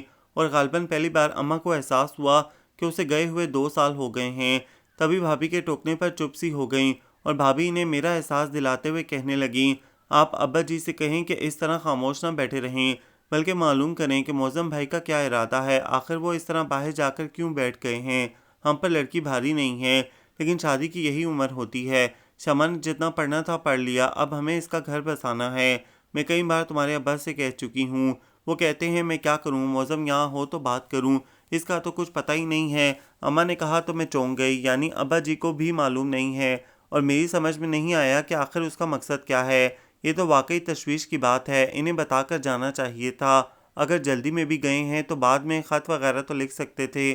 بھابی تشویش ظاہر کرتے ہوئے بولیں اور قدرے توقف سے سوچ کر کہنے لگیں، میرا تو خیال ہے اماں ان کے انتظار میں شمع کو بٹھائے رکھنا حماقت ہے، پتہ نہیں ان کا کیا ارادہ ہے۔ بھابی نے اماں کو ہلا کر رکھ دیا اور میں چپ چاپ وہاں سے اٹھ آئی، کیونکہ مجھے بھابی کی باتوں سے اختلاف نہیں تھا، بلکہ ان کی باتوں کو سوچتے ہوئے ہی مجھے خیال آیا کہ وہ شخص میری طرف سے مایوس ہو کر اب انتقاماً مجھے انتظار کی دہلیز پر بٹھائے رکھنا چاہتا ہے، جبھی تو اتنی خاموشی سے کہیں روپوش ہو گیا ہے۔ ادھر ابا جی تھے کہ اس کے خلاف کوئی بات سننا ہی نہیں چاہتے تھے۔ اماں کے بار بار ٹوکنے پر اس روز یکدم غصے میں آ گئے۔ میں زبان دے چکا ہوں، شمع کی شادی ہوگی تو معظم سے، اور بس۔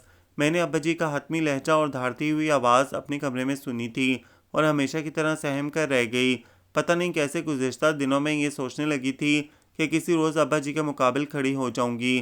ان کے مقابل تو کیا، میں تو کبھی ان کے سامنے سر بھی نہیں اٹھا سکتی، خواہ جبر پر جبر ہوتے رہیں۔ بہرحال اس کے بعد اماں کو ایک دم چپ لگ گئی اور بھابی نے بھی دوبارہ کبھی اس موضوع کو چھیڑنے کی غلطی نہیں کی۔ پھر میں نے کچھ وقت خاموشی سے گزرنے کے بعد اماں سے کہنا شروع کر دیا کہ وہ ابا جی سے اسکول میں جاب کی اجازت دلوا دیں، کیونکہ بیکار بیٹھے بیٹھے میں ذہنی طور پر بالکل مفلوج ہوتی جا رہی تھی۔ اماں اس کے حق میں تو نہیں تھیں، لیکن میری مسلسل ضد سے مجبور ہو کر انہوں نے ابا جی سے بات کر لی۔ کیا ضرورت ہے نوکری کرنے کی؟ ابا جی مجھے بلا کر کہنے لگے، کس چیز کی کمی ہے تمہارے پاس؟ کھانے کو نہیں مل رہا یا پہننے کو نہیں ہے؟ جی، میں سچ مچ سٹپٹا گئی، پھر سوچ کر دھیمی آواز میں کہا، کمی تو کوئی نہیں ہے، بس فارغ بیٹھے بیٹھے اکتا گئی ہوں، اگر آپ اجازت دیں تو۔ نہیں، انہوں نے پوری بات سنے بغیر صاف منع کر دیا، ہمارے ہاں لڑکیاں نوکری نہیں کرتی، تم بھی کبھی ایسا خیال دل میں نہیں لانا، سمجھی تم؟ جی، میں نے سر جھکا لیا، تمہیں اگر میں نے 4 جماعتیں زیادہ پڑھائی ہیں تو یہ تمہارے مرحوم سسر کی خواہش تھی، ورنہ میں کبھی تمہیں گھر سے دور نہ بھیجتا۔ انہوں نے یہ بات کہہ کر جانے مجھے کیا باور کرانے کی کوشش کی، اور میں مزید ان کے سامنے کھڑی نہیں رہ سکی۔ اپنے کمرے تک آتے آتے میرے اندر محشر برپا ہو چکا تھا۔ معظم جاں، میں اب خود پر گزرنے والے ہر موسم کو اسی سے منسوب کرتی تھی، خواہ تکلیف ہو، دکھ یا بے بسی، میرے ہونٹوں پر اسی کا نام آتا، کیونکہ میرے اندر یہ خواہش شدت اختیار کر گئی تھی کہ ایک بار میرا اس سے سامنا ضرور ہو، تاکہ میں سارے حساب بے باک کر دوں۔ اس وقت بھی میں نے اس خواہش کے زیر اثر اسے پکارا تھا، اور جیسا کہ میں بتا چکی ہوں کہ محبت کے مقابلے میں میری نفرت زیادہ زوراور ہے۔ 2 روز بعد ہی ابا جی اماں کو اس کی آمد کا بتا رہے تھے۔ میری سوچوں کے بالکل برعکس میری ازدواجی زندگی کا آغاز بے حد خاموشی سے ہوا، یعنی میں جو یہ سمجھ رہی تھی کہ معظم جاں پا لینے کے نشے میں سرشار ہو کر پہلے مرحلے پر ہی مجھے اپنے جذبوں کی زوراوری اور صداقت پر ایمان لانے کو کہیں گے، پھر اپنی بے پایاں محبت کا اظہار، اور بدلے میں اپنی ساری نفرتیں ان کی جھولی میں ڈال کر انہیں ایسی گہری چوٹ لگاؤں گی جس کی شدت سے وہ بقیہ ساری زندگی سلگتے رہیں گے۔ ان کی یہی سزا تھی، کیونکہ انہوں نے میرے ساتھ فاؤل کھیلا تھا، مجھ سے کہا وہ شادی سے منع کر دیں گے، ساتھ ہی یہ درخواست بھی کی تھی کہ میں جہانگیر کے سامنے ان کا نام نہ لوں، اور خود جاتے جاتے اسے بتا گئے تھے کہ میں ان کی منگیتر ہوں۔ میرے نزدیک یہ انتہائی چھچوری بلکہ گھٹیا حرکت تھی، جس سے مجھے شدید دھچکا لگا تھا، اور اسی روز سے میں نے سوچ لیا تھا کہ اگر معظم جان مجھ سے شادی کرنے میں کامیاب ہو بھی گئے تو میں انہیں ایک پل خوشی نہیں دوں گی۔ جس وقت وہ حجلہ عروسی میں آئے میں اپنے اندر ایسا آتش فشاں لیے بیٹھی تھی جسے پھٹنے کے لیے ان کے چہرے پر پا لینے کی خوشی کا ایک ہلکا سا عکس ہی کافی تھا۔ کچھ دیر تک میں نے قصداً ان کی طرف دیکھنے سے گریز کیا اور خاصی تعلقی کا مظاہرہ کرتے ہوئے کلائی میں پڑی چوڑیوں سے کھیلتی رہی۔ پھر اس کے بولنے کی منتظر بھی تھی اور وہ بہت دیر بعد بولا تو اس کے لہجے میں نہ پا لینے کی کھنک تھی، نہ بے قراری اور نہ تسخیر کر لینے کا زام۔ ٹھہرا ہوا سپاٹ لہجہ، جیسے میری طرح وہ بھی مجبور ہو یا مجبور کیا گیا ہو۔ میرا خیال ہے ہمیں گزشتہ ساری باتیں بھلا دینی چاہیے۔ یاد رہے میں نے باتیں کہا ہے، جذبات پر ہمارا اختیار نہیں۔ میں اس کی بات سمجھنے کی کوشش کرتی رہ گئی اور وہ اپنا حق استعمال کر کے بڑی خوبصورتی سے میرے سارے منفی جذبوں کے سامنے بند باندھ گیا۔